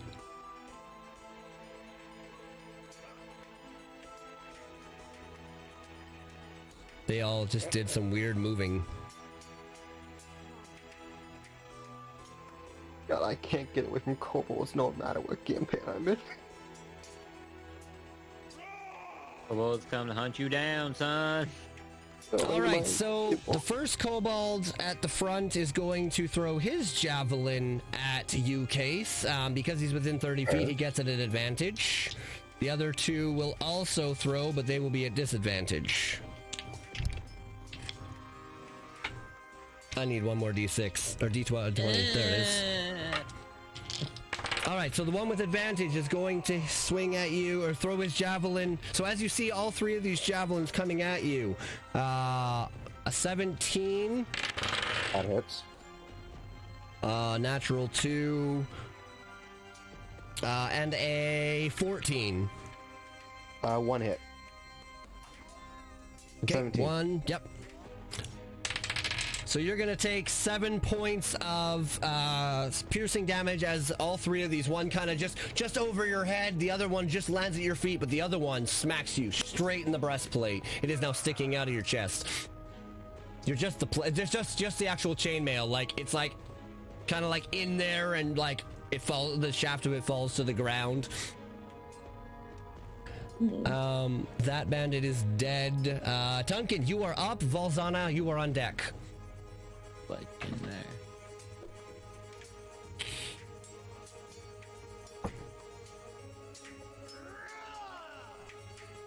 Alright, we're gonna rinse and repeat ourselves here. We're going to go Dirty. this way. That way with another dexterity save. Oh wait, I think I did that too far in that first one.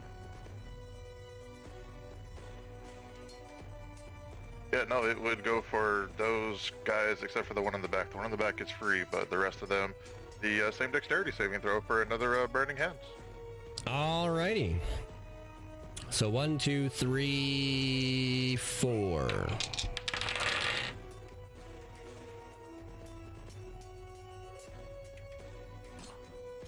All right, so a 9, an 18, a 6, and an 8.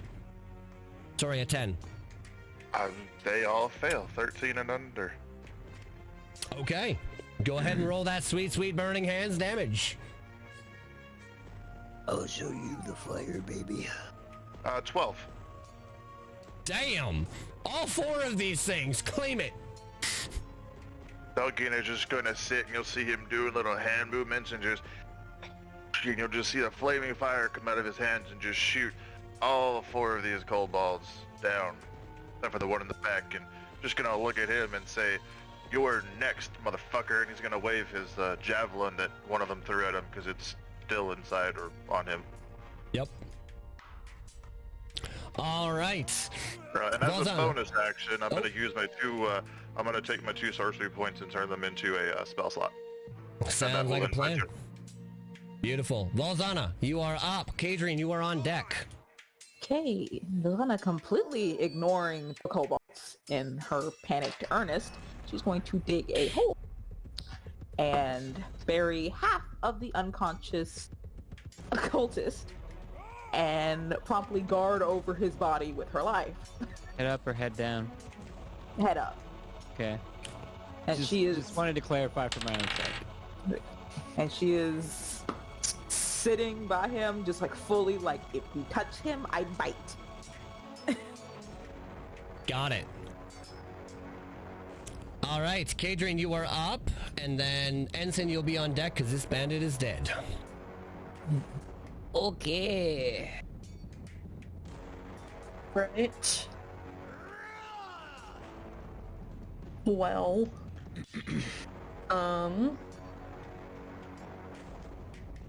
I am just going to step forward in front of one of these dead bodies of the cultist. And I believe I'll be within... No, just kidding. I'm going to step over the dead body of the cultist.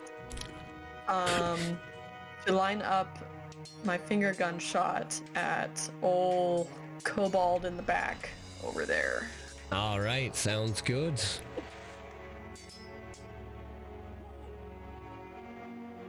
And that is a 23 to hit, so I rolled a 19. Holy Yes. shit. Please tell me what your damage is on that one, because that one definitely hit. Oh, it was minimum damage. He only takes 3 force. No worries. But that's it. All right, Ensign, you are up, my friend. This kobold, this is the last remaining... Nope, that's not the last remaining kobold. Vess, you're on deck. In the instance of looking around at this scenario and seeing that, oh, look, I can't deal with the cultist because the giant hyena that we always deal with apparently doesn't want me to murder it. I'm gonna turn around and look at the flaming amount of kobolds. Oh, yes, See they're one all like kobold. licking fires or licking up and... See one kobold scared in the back. Oh, yes, very much I'm so. gonna put the sword on the shoulder and walk towards him. I'll just do the 30 feet, but I'm gonna whistle as I go. Gonna murder kobolds. Gonna murder kobolds. I want to use intimidation to see if I can get him to run the fuck away. All right, go ahead and roll Hell it. yeah, It will be let's a go. natural 20 to make him run away. Well, it's a 10 plus 5, so 15. All right, but I will roll an insight to see, or wisdom save to see if he is still intimidated of you, and he is. He got a 10 minus 1, so he is intimidated. So he will take disadvantage attacks against you. And when If I he get up to that survives that long. distance, the 30 feet, I was going to take my sword and I'm going to look over the flaming corpse of a kobold and I'm just going to... This You stab it into it. Next I time. love Come the on. intimidation imagery. Holding that Vest. cape in the background. You are up, Vest. All right. Case, you're on deck. Is this the cultist that Valzana's guarding, or is it this one? Yes, this one right here. One sec. You know what I'm going to do? I'm going to go like this, and I'm going to put a purple dot on it. There. This one is still burning alive in the fire. Alrighty. And I'm going to step out just about here so I can get a good view, and cast my trusty Toll the Dead on this fellow. Incense? All right.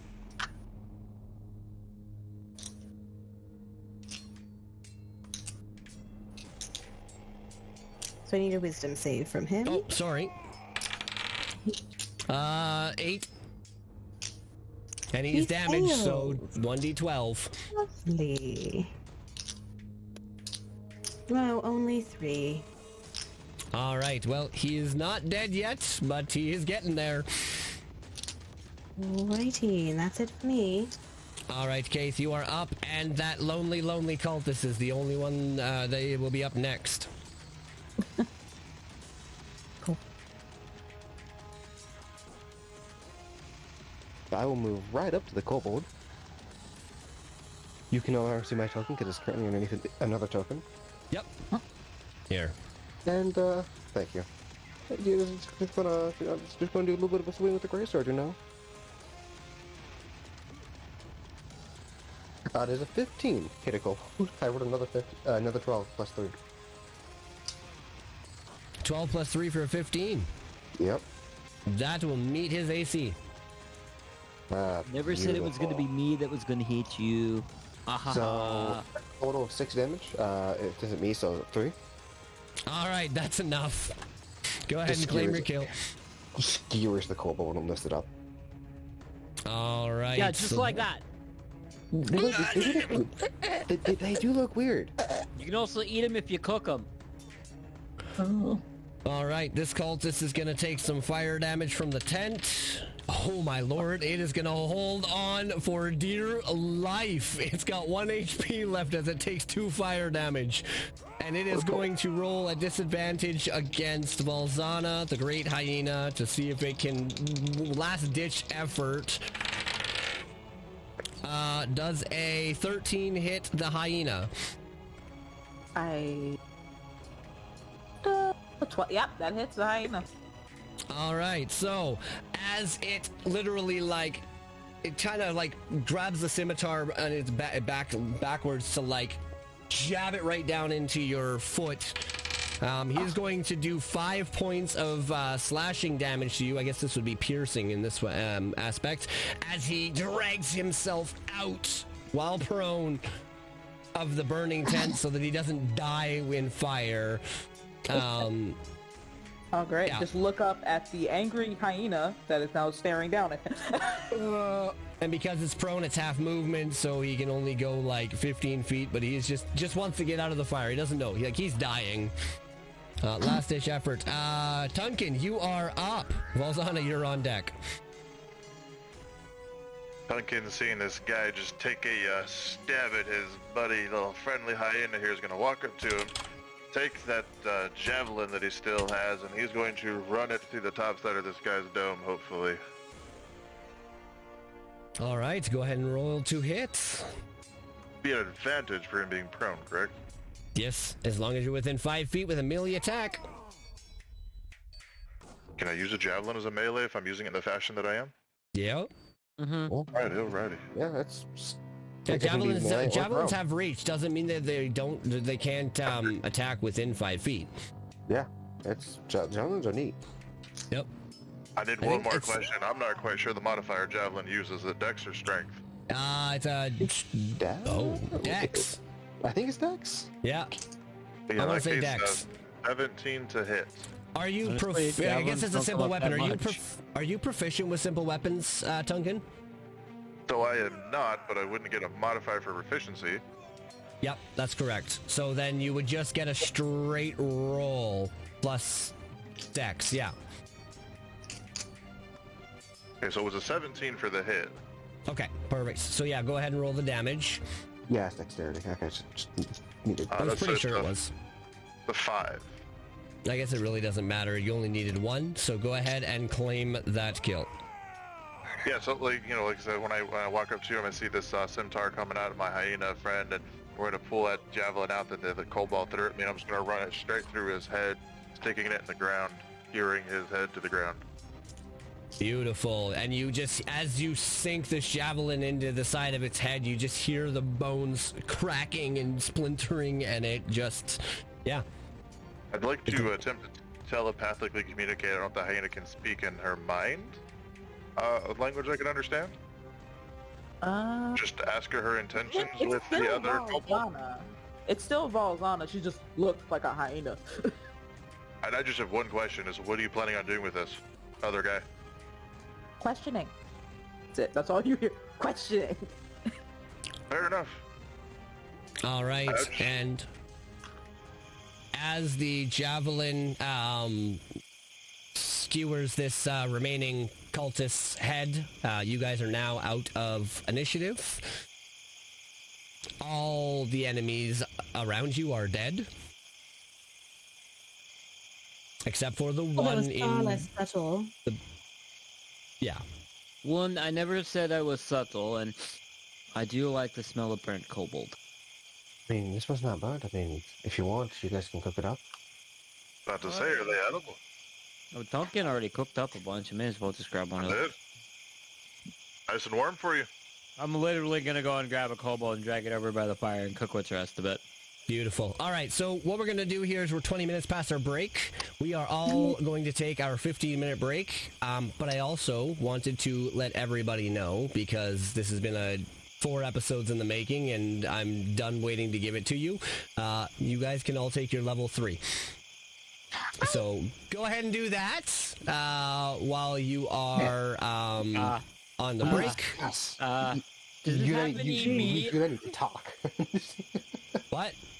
Does this happen immediately? Technically after a long rest, so yes. Okay, we'll get to that then. Yeah. All right. You now need to have a chat. Okay. About which one.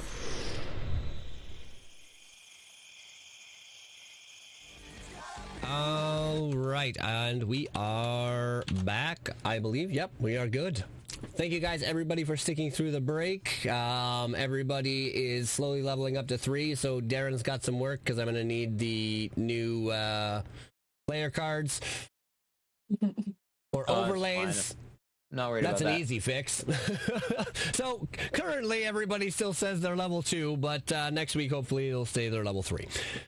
All right, so we finished up. You guys had just finished up the battle with some of the cultists and bandits that were mingling together, and then you were ambushed by some kobolds. Kind of interesting as to why kobolds would just ambush you in the middle of nowhere. But yeah, Valzana has taken a prisoner, has buried it waist deep in the ground. How do you guys want to proceed? Now, we're talking like we're 9, 10 o'clock probably at night, maybe 11 or 12 at this point.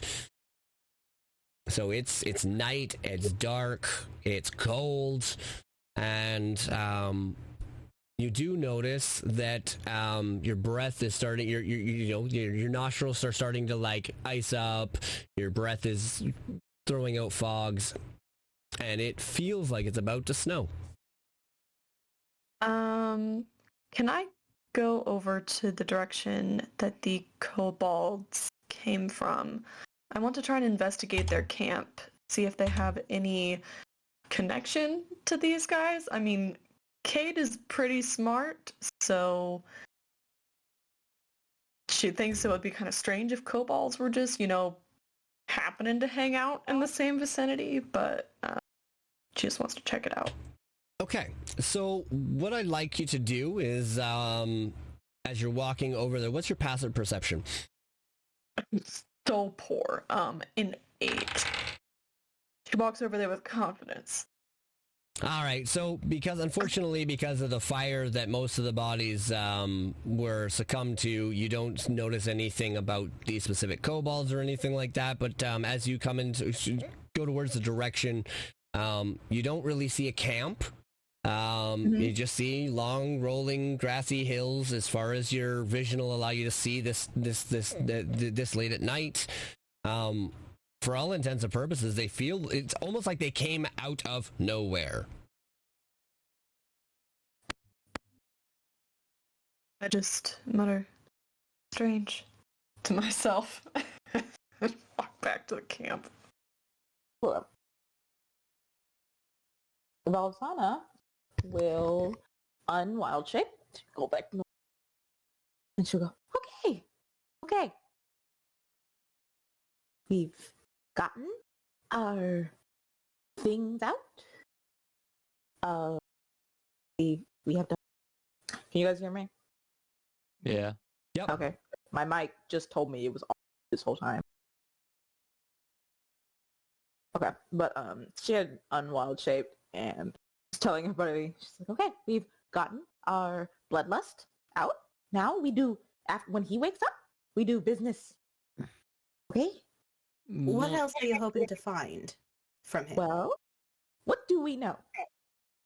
We know there are over 100 armed men on the east side of Greenest coming to meet these people in town. Yes. Anything else? Do we know anything else? I don't remember. No, we don't. We know nothing. All we know is that these random cultist people said, ooh, town, destroy, for a reason? Or do we think that there might be a bigger picture? That's if this one even knows. It's All I had to do was hand over the vague note, and that was enough for them. Who's to say they didn't also have a vague note? Well, this one was different than the other one. It looks different. It doesn't look like an average bandit. I've only known we've been about, but this one doesn't look like an average bandit. I want to ask if he's part of the, and if he says no, I have a little thing, okay? Most people evidently here don't know about, druids and giant animals. How about we interrogate him? Learn why they're here. Learn why they maybe want to attack this tiny little town.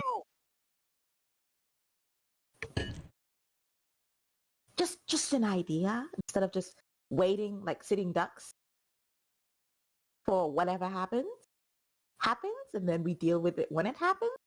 We could, prepare, give the townspeople a little more. But hopefully, Escobar has taken my note to heart. I mean, for all we know, there could be a giant sleeping dragon under the town, and they want to get to it, and we have no idea. I certainly hope that's not the case. That would be absolutely horrific for the townspeople. I mean, that would be quite shocking. I've lived there my whole life and never heard anything about a giant dragon underneath my feet. So can you think of any reason why a group would go, fuck this town? It doesn't have to be this town specifically. It could be in the way, on the way, nearby, whatever they want. And they want their own town to themselves. Why? They can teleport. Who can teleport? The cultist. She is like pretty. She's still on the portal. Oh, I got you. You're in character. You think that they can use the portals? Okay. Yes. She is still on that. Oh, Why, that was just Do one these time. guys look anything like the sages that we saw, actually? Roll me an investigation check. Let's say, Okay, well, I'm I'm actually probably good at also that. going to roll that. She should have rolled that because she was wondering if they look. Kate is just messing around with the body of the kobold that they killed. Investigation. Oh! Probably +4. Okay, so that's a 16 then. What am I rolling for again?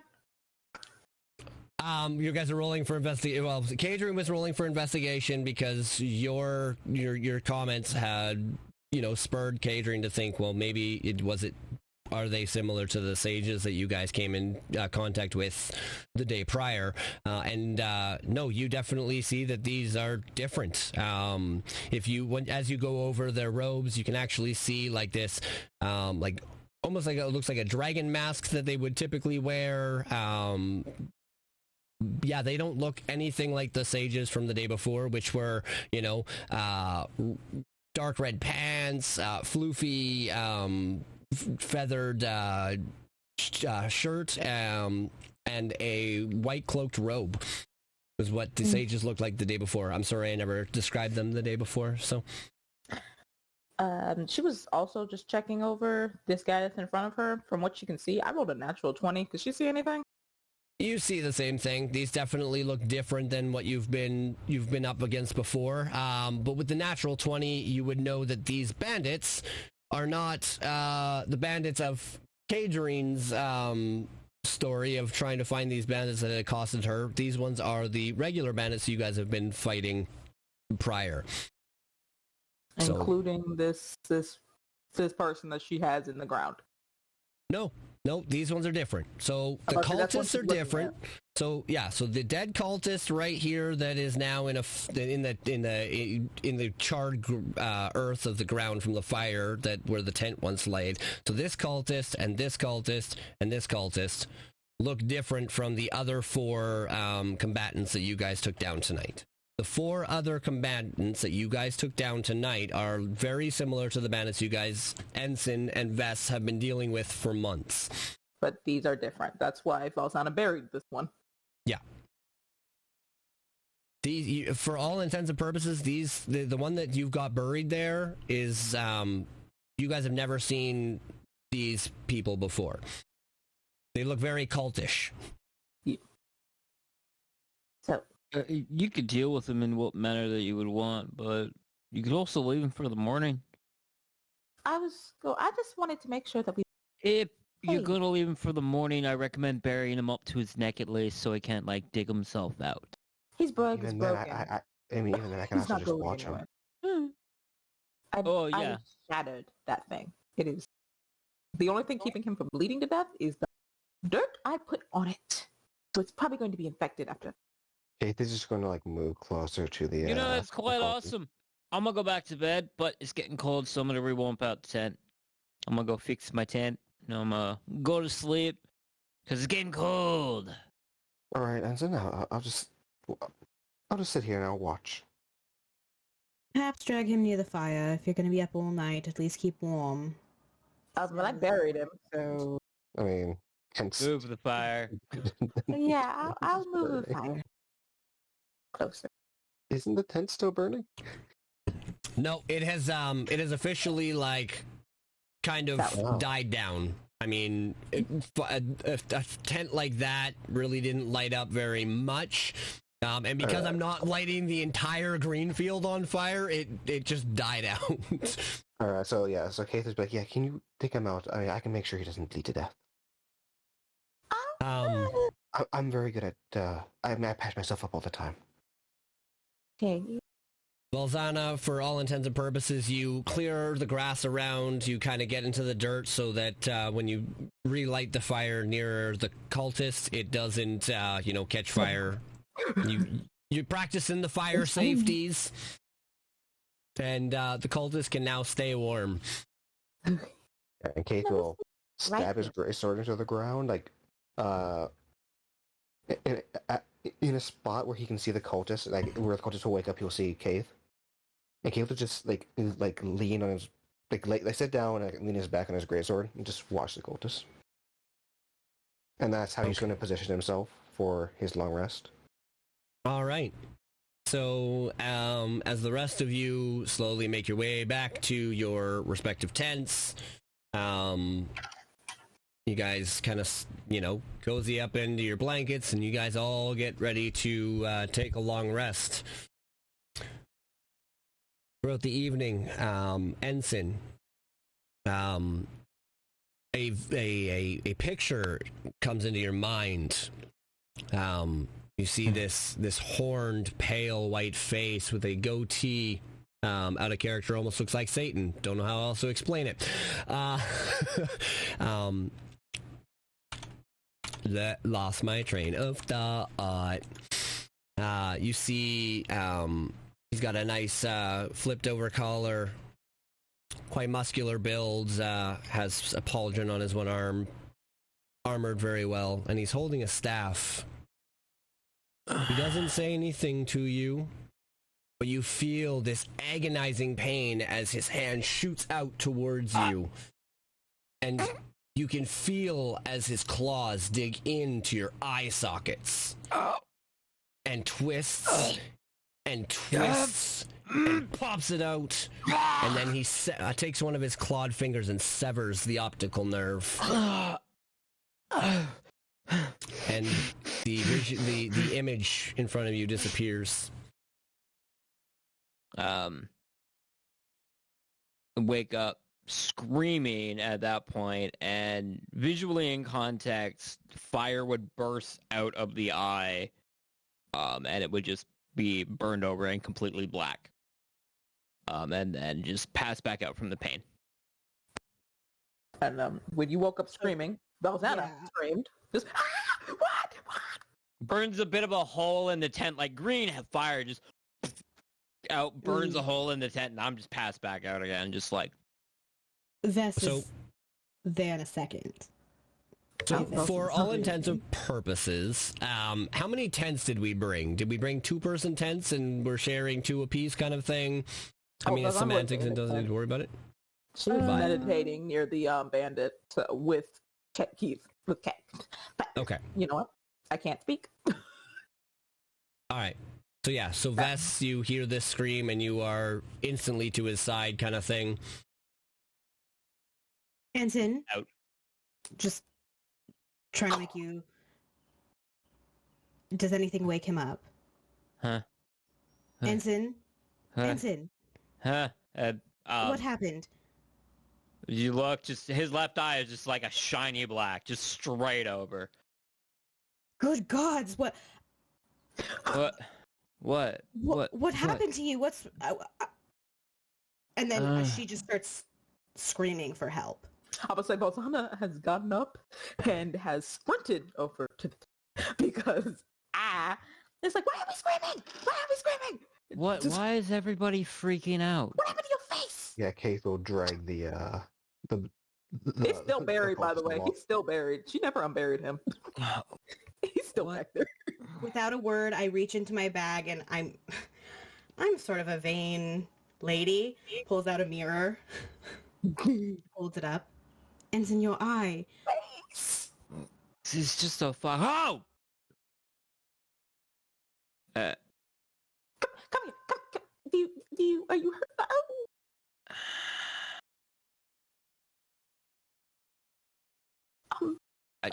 What?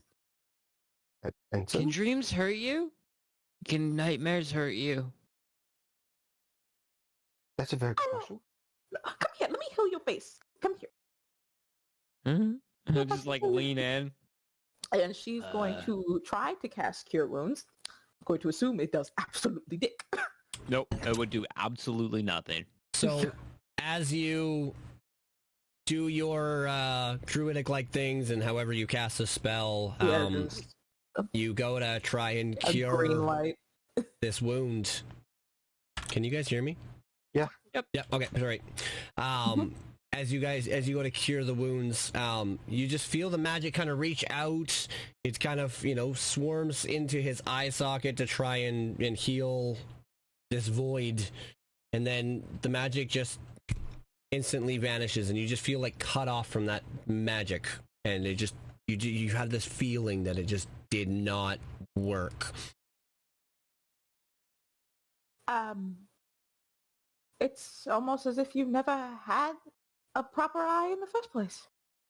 It's just like that now. It's like it's if it's always been like that. I can't cure that. I can still see. You can? Yeah. But you can physically see that the eye does move around in the socket, but since it's solid black, you just see like it move around the visually muscles. Depth perception's fine. Darling, what do you mean, do Color. dreams hurt you? You know, I've got some messed up dreams, alright?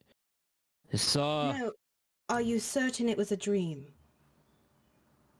What else would it be? I never saw him leave the tent, if that helps.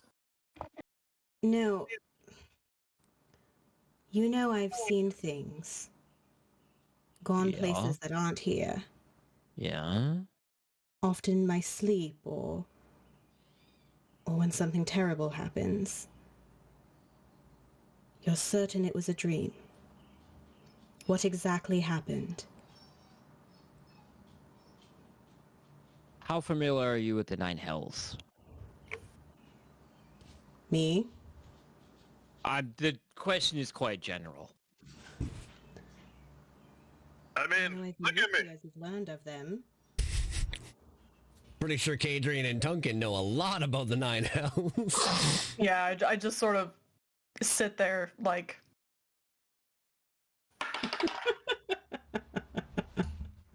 I would be like, 9 intelligence. Vess, give me a religion check.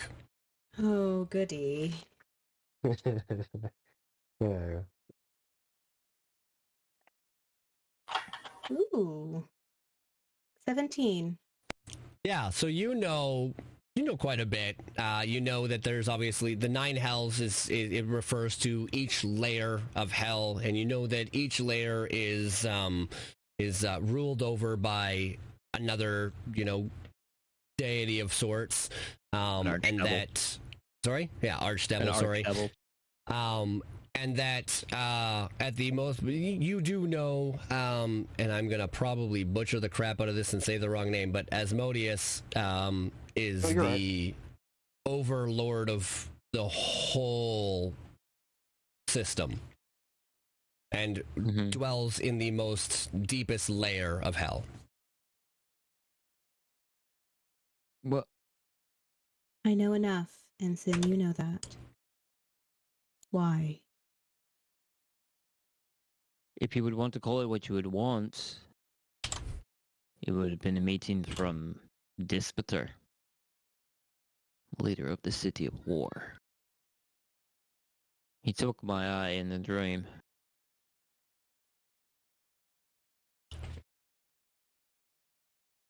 Also, and now this sorry, happened. you would also know that Dispeter, now that he has said it, is ruled over one of the layers of the layer of Dis in the Nine Hells. City of Dis. Sorry, yes. I felt incredible pain. Woke up, passed out, and then you guys woke me up again. My ball looks like this now. You know, it's I'm pretty strange, and now I'm starting to realize that. But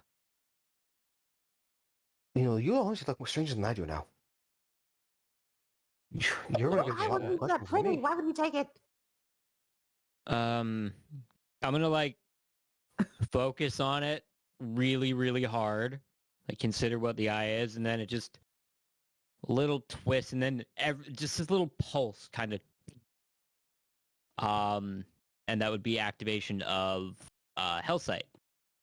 As an action, I can extend my awareness, and I can locate anybody within 60 feet that is using magic to hide or disguise themselves. So at that, my consciousness is kind of boom. Whoa. Oh, we are going to be such a powerhouse. What? When you do that, Ensign, how does that work? You know exactly where they are? It's easy for... Okay, so I'll just read it. When you reach third level, your mastery of deception makes it easier for you to recognize the use of concealing sorcery. As an action, you extend your awareness out from you. Until the end of my next turn, you know the location of creatures within 60 feet, using magic to hide or disguise themselves. So I just know it. Within 60 feet, it's like radar. It's like... Doot, doot, wherever they would be. All right, so interestingly enough, you feel like there's a beacon of like 13 or 14 different pings all around you. Oh, whoa! Huh? What's happened? You okay? Ensign, are you okay? What did you do? Your eye What didn't. was that, Ensign? 1, 2, 3, 4, 5, 6, 7, 8, 9, 10, 11, 14. 14 things are hiding around. Hmm? Don't ask me how I know. I just know. Oh shit. We might need to deal with something. Are they moving? Open her! And she'll go No. flying out the den. I Nope, wanna they I wanna at this point get up and see what it is because I know exactly where to look.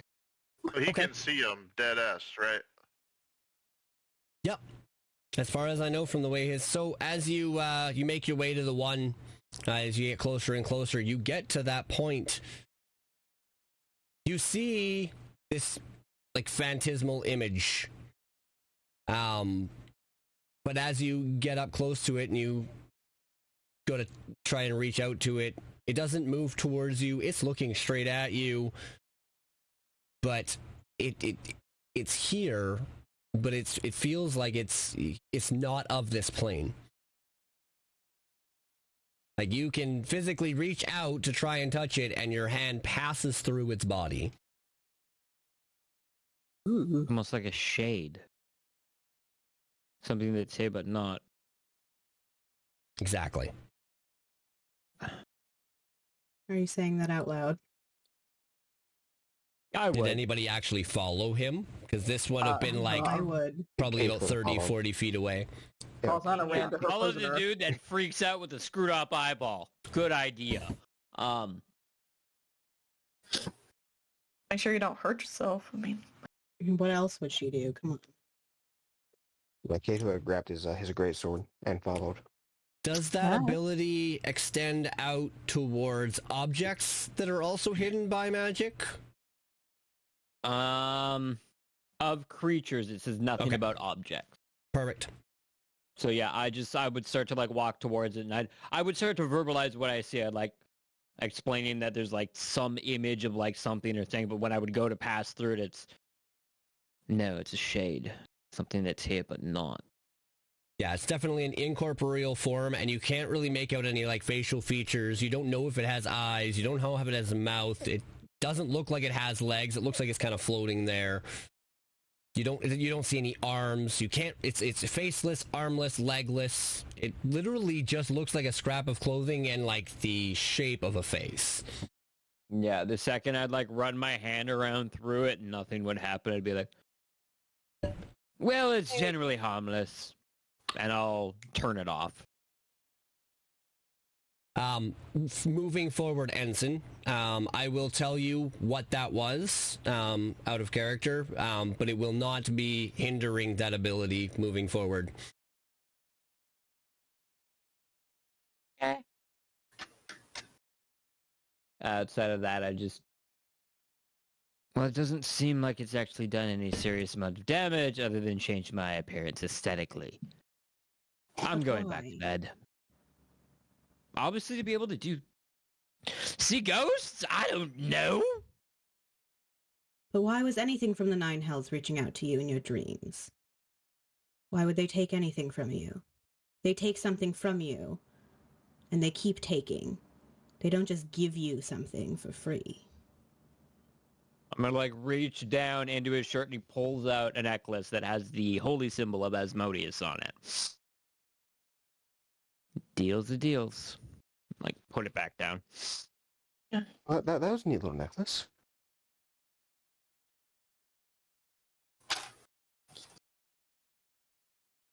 Can I go back to bed Everyone now? should go back to bed.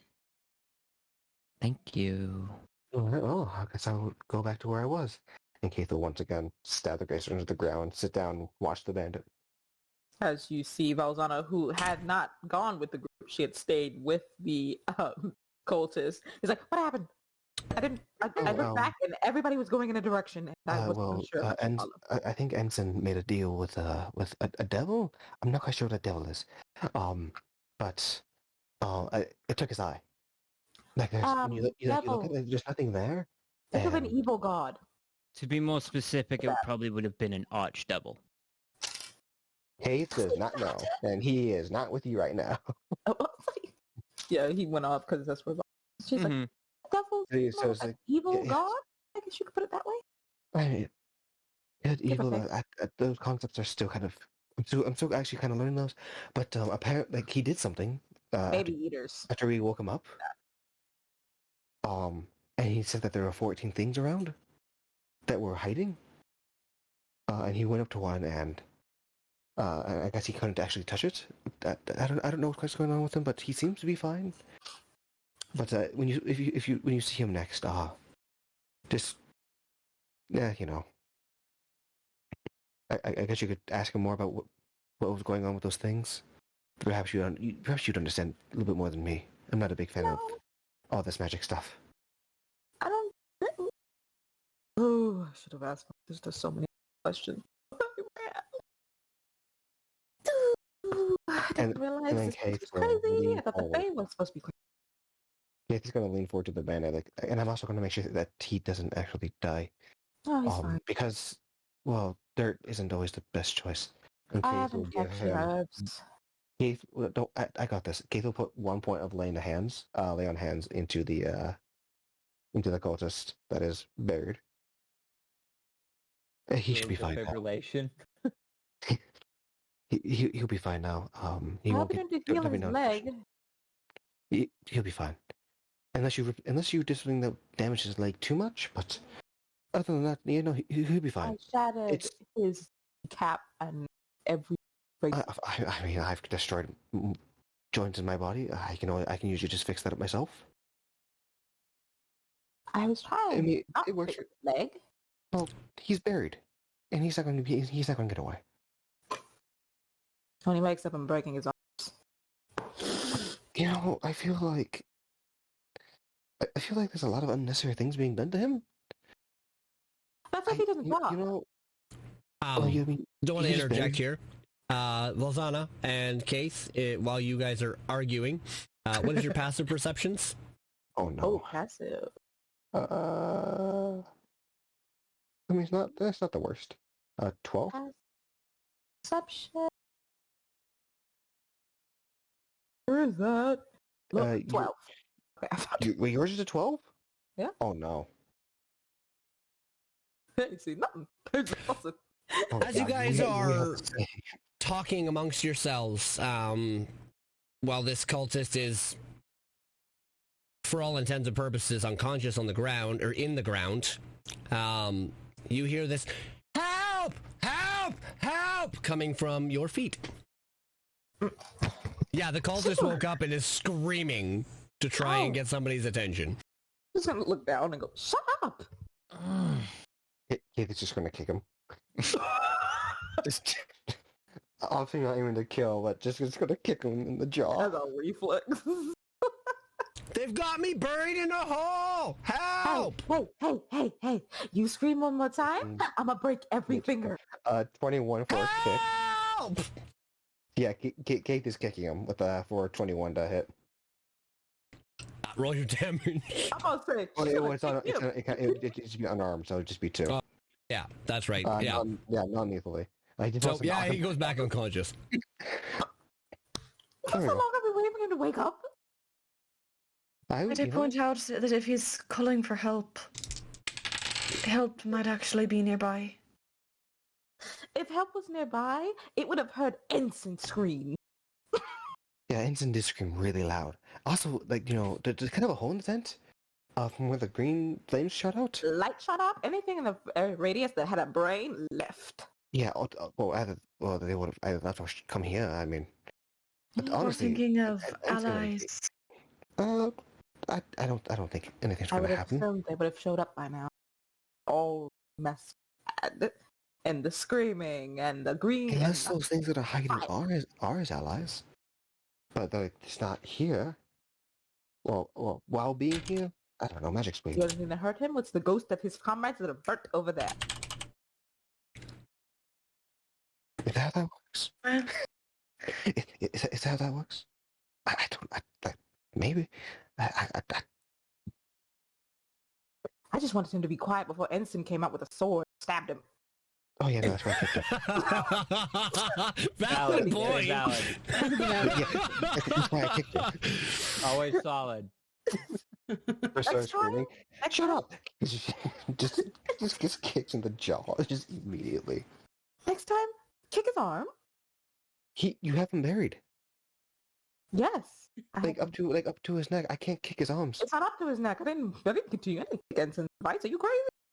Okay, well, again, why would I want to kick his? He would scream more. The alternative was I was just gonna stick my. I have a cloth. I would have just stuck that in his mouth. Just aim for the jaw. I've noticed during training, if you hit somebody in the jaw, it just knocks them out. We It's really effective. interrogate him. We can't interrogate him if he's unconscious. Well, I mean, everyone else needs to sleep. Okay. It's also about this time that you guys would realize that you guys are about 4 hours from dawn. Alright, So, so I'm just gonna go back to just resting. I have gone back to bed at this point for sure. it was more or less for Volzana because she hasn't taken a long rest or tranced yet, so. She did for 2 hours before Ensign screamed. Mm-hmm. So she'll go back to that. Like we had plenty of time for Keith earlier because Keith can just lay down and just vibe. But I it's just long rest. I'm just Like, gonna lay here and vibe, guys. I mean, that's what Keith does. He just vibes. Well, she will go back to continue the rest of her 2 hours that she missed. All right. So, as you guys finally all settle down to sleep, Volzana goes into her trance for the last 2 hours that she needs. Keith, you notice as the snow starts to fall very lightly, and when you guys all wake up in the morning, there's about 4 inches of snow on the ground. Keith, I do need you to roll me a perception check, please, for the remaining 4 hours before dawn. Yes, sir. Perception, you said? Mm-hmm. Total 15. Okay. As you guys all get ready to wake up, Keith, you notice a bunch of tracks all around the camp that were not there the night before. Wow, Well, that's clearly because there was no snow, but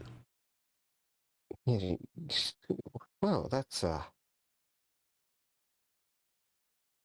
know for a fact that we didn't do that. What? And it's for if Keith will get up. Okay, well, who should I go get first to inform them? Keith will walk I into was the right tent next to you. Keith refers to Ensign. Like Ensign is his leader. He'll go to Ensign. Ensign, are you up? Of note, Vess has tranced and since woken up at the front, like, flap of the tent that they share. And is just, like, fully, like, back to the flap, staring at Ensign. So you open the tent flap Just to you. Vess's back. Oh, hey there, Vess. What? Is Ensign up? No. Well, there's footprints everywhere, and it wasn't from us. You're gonna hear Volzana go, Keith, what did you do? I didn't do anything. The people to go with these footprints. No, that's the thing. It's just footprints. Then it's not important right now. I imagine it kind of is because it snowed and there's footprints that aren't from us, and it happened overnight. If there are no people here now, it is not an immediate concern. We will find out later. Right then. Well, still, it's morning though, so he should get up. And Keith will close the tent flap. Keith, what did you do? Why are there footprints everywhere? I didn't do anything. Like it was snowing. There were just footprints that disappeared. I didn't see anyone with them. Ghosts don't make footprints. You know that they don't. Dismissed. Oh, how any of this stuff works? There's just footprints now. Why? Oh. Oh. No. You are a terrible watch person. I'll slowly wake up in the tent. You know, you didn't have to Morning. be so mean to him. When am I ever nice to anyone? You should try. You're the one who's good at talking to people, not me. How long have you had a deal? It's not against the rules to agree with some things the devils agree on or make rules. That's not what I about. asked. How long have you had a deal?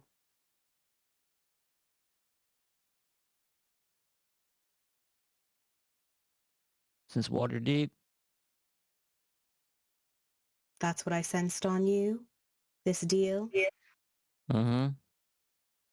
What's the nature of your deal? What are they asking of you?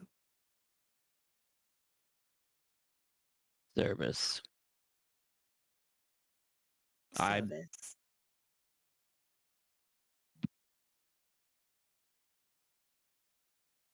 Long. Am I correct in assuming this service is eternal? I don't live to be eternal. I have a purpose. And what comes after is service to them. I'm allowed to do what I need to deal with first. And then I'll be in service. What do you think I studied half the time while we were at Candlekeep? I'm aware.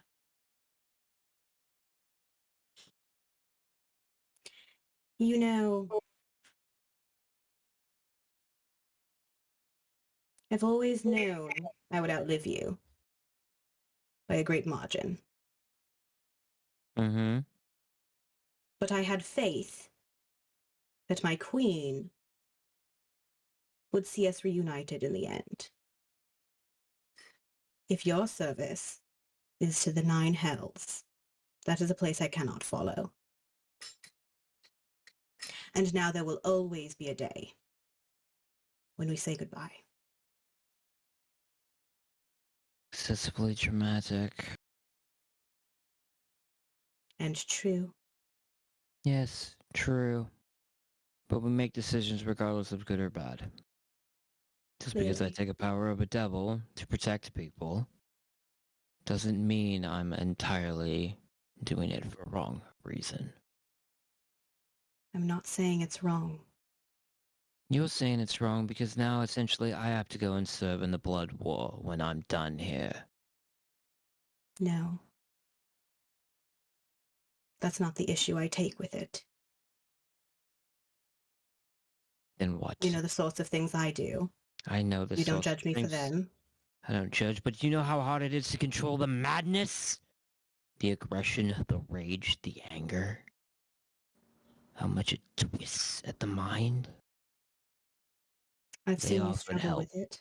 And they offered help above everything else. Nobody good would hold me.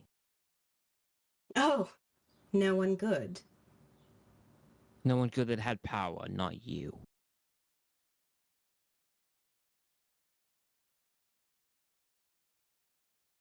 Well then.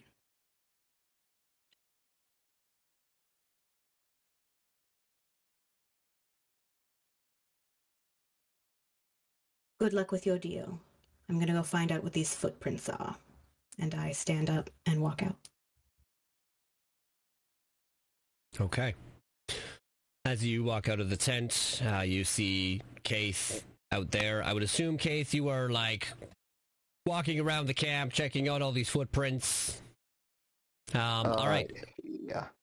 An investigation check. Sorry, what was that, Bolzana?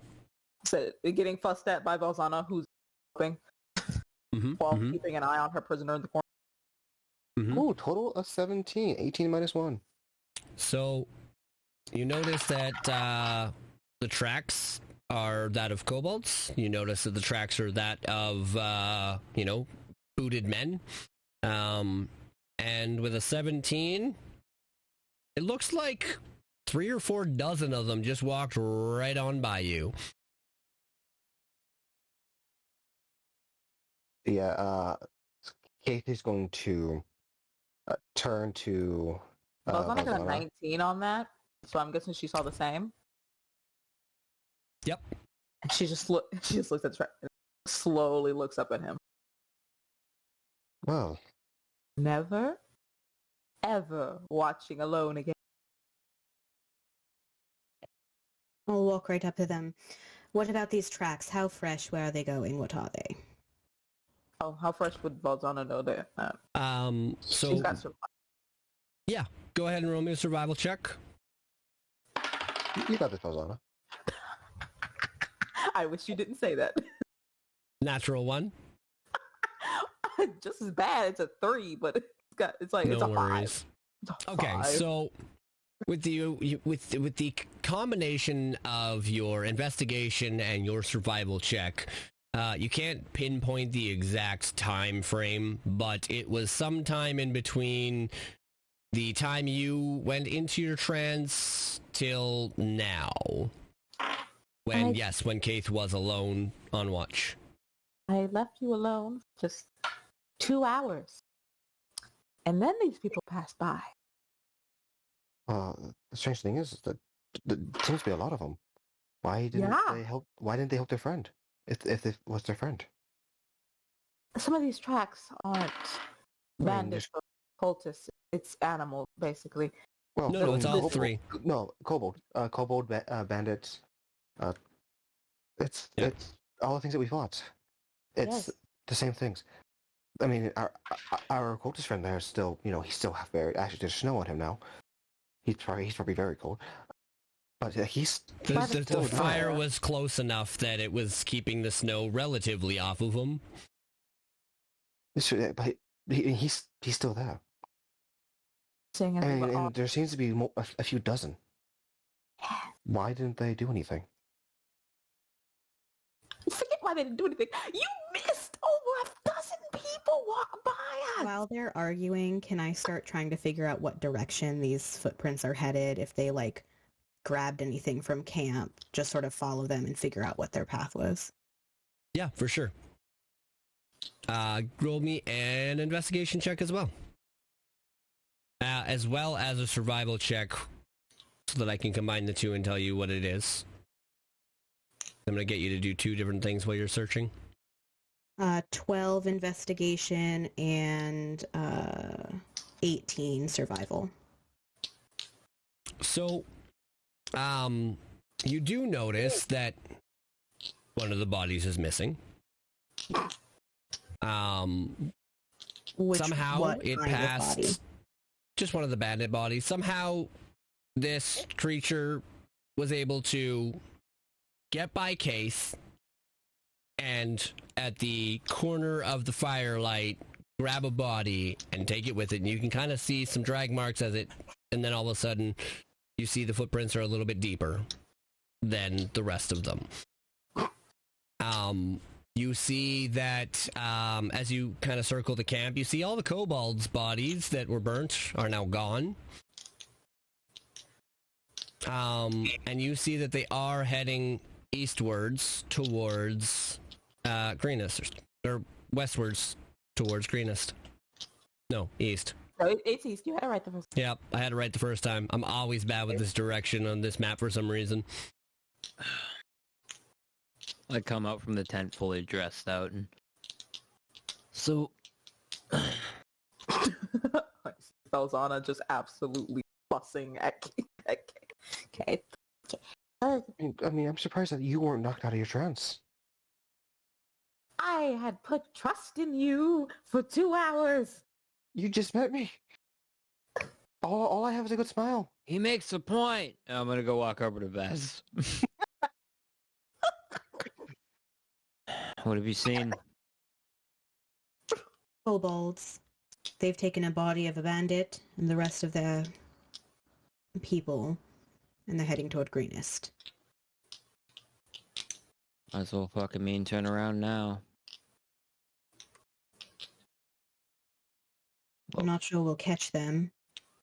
Oh, we'll Could have catch. been anywhere in the last 2 hours. A little bit of a jog's not gonna hurt anybody. Going after this many people might hurt somebody. It's we either go after them and take our chances with a horde, a max, whatever you want to refer to a bunch of bloody kobolds as. Or they make it to Greenest and murder an entire town along with another 100 bandits east of that town. I don't I've put already warned. innocent death. I've already warned Escobar of the 100 to the east. And Escobar's an incompetent fuck. And you're competent enough to take on a force this strong. That's a death sentence. I know where I'm going when I die.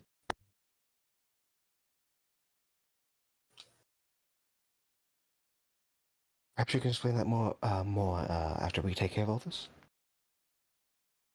Good. I'm gonna What are we go. going to do pack my with the tent.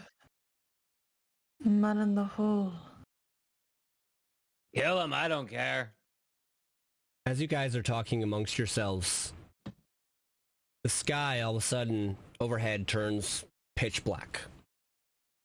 A second later, it disappears. I need all of you to roll me a wisdom saving throw, please.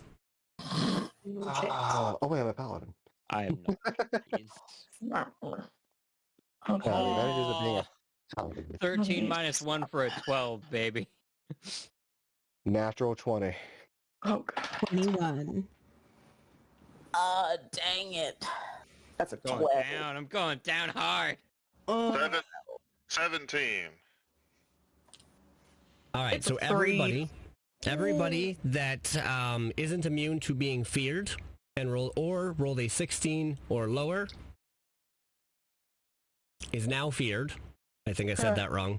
So if you are immune to fear, this did not apply to you, but if you rolled a 16 or lower, you are now frightened for 1 minute. And as you guys all look up to what just caused this big blackness in the sky, you watch as a massive blue dragon flies overhead.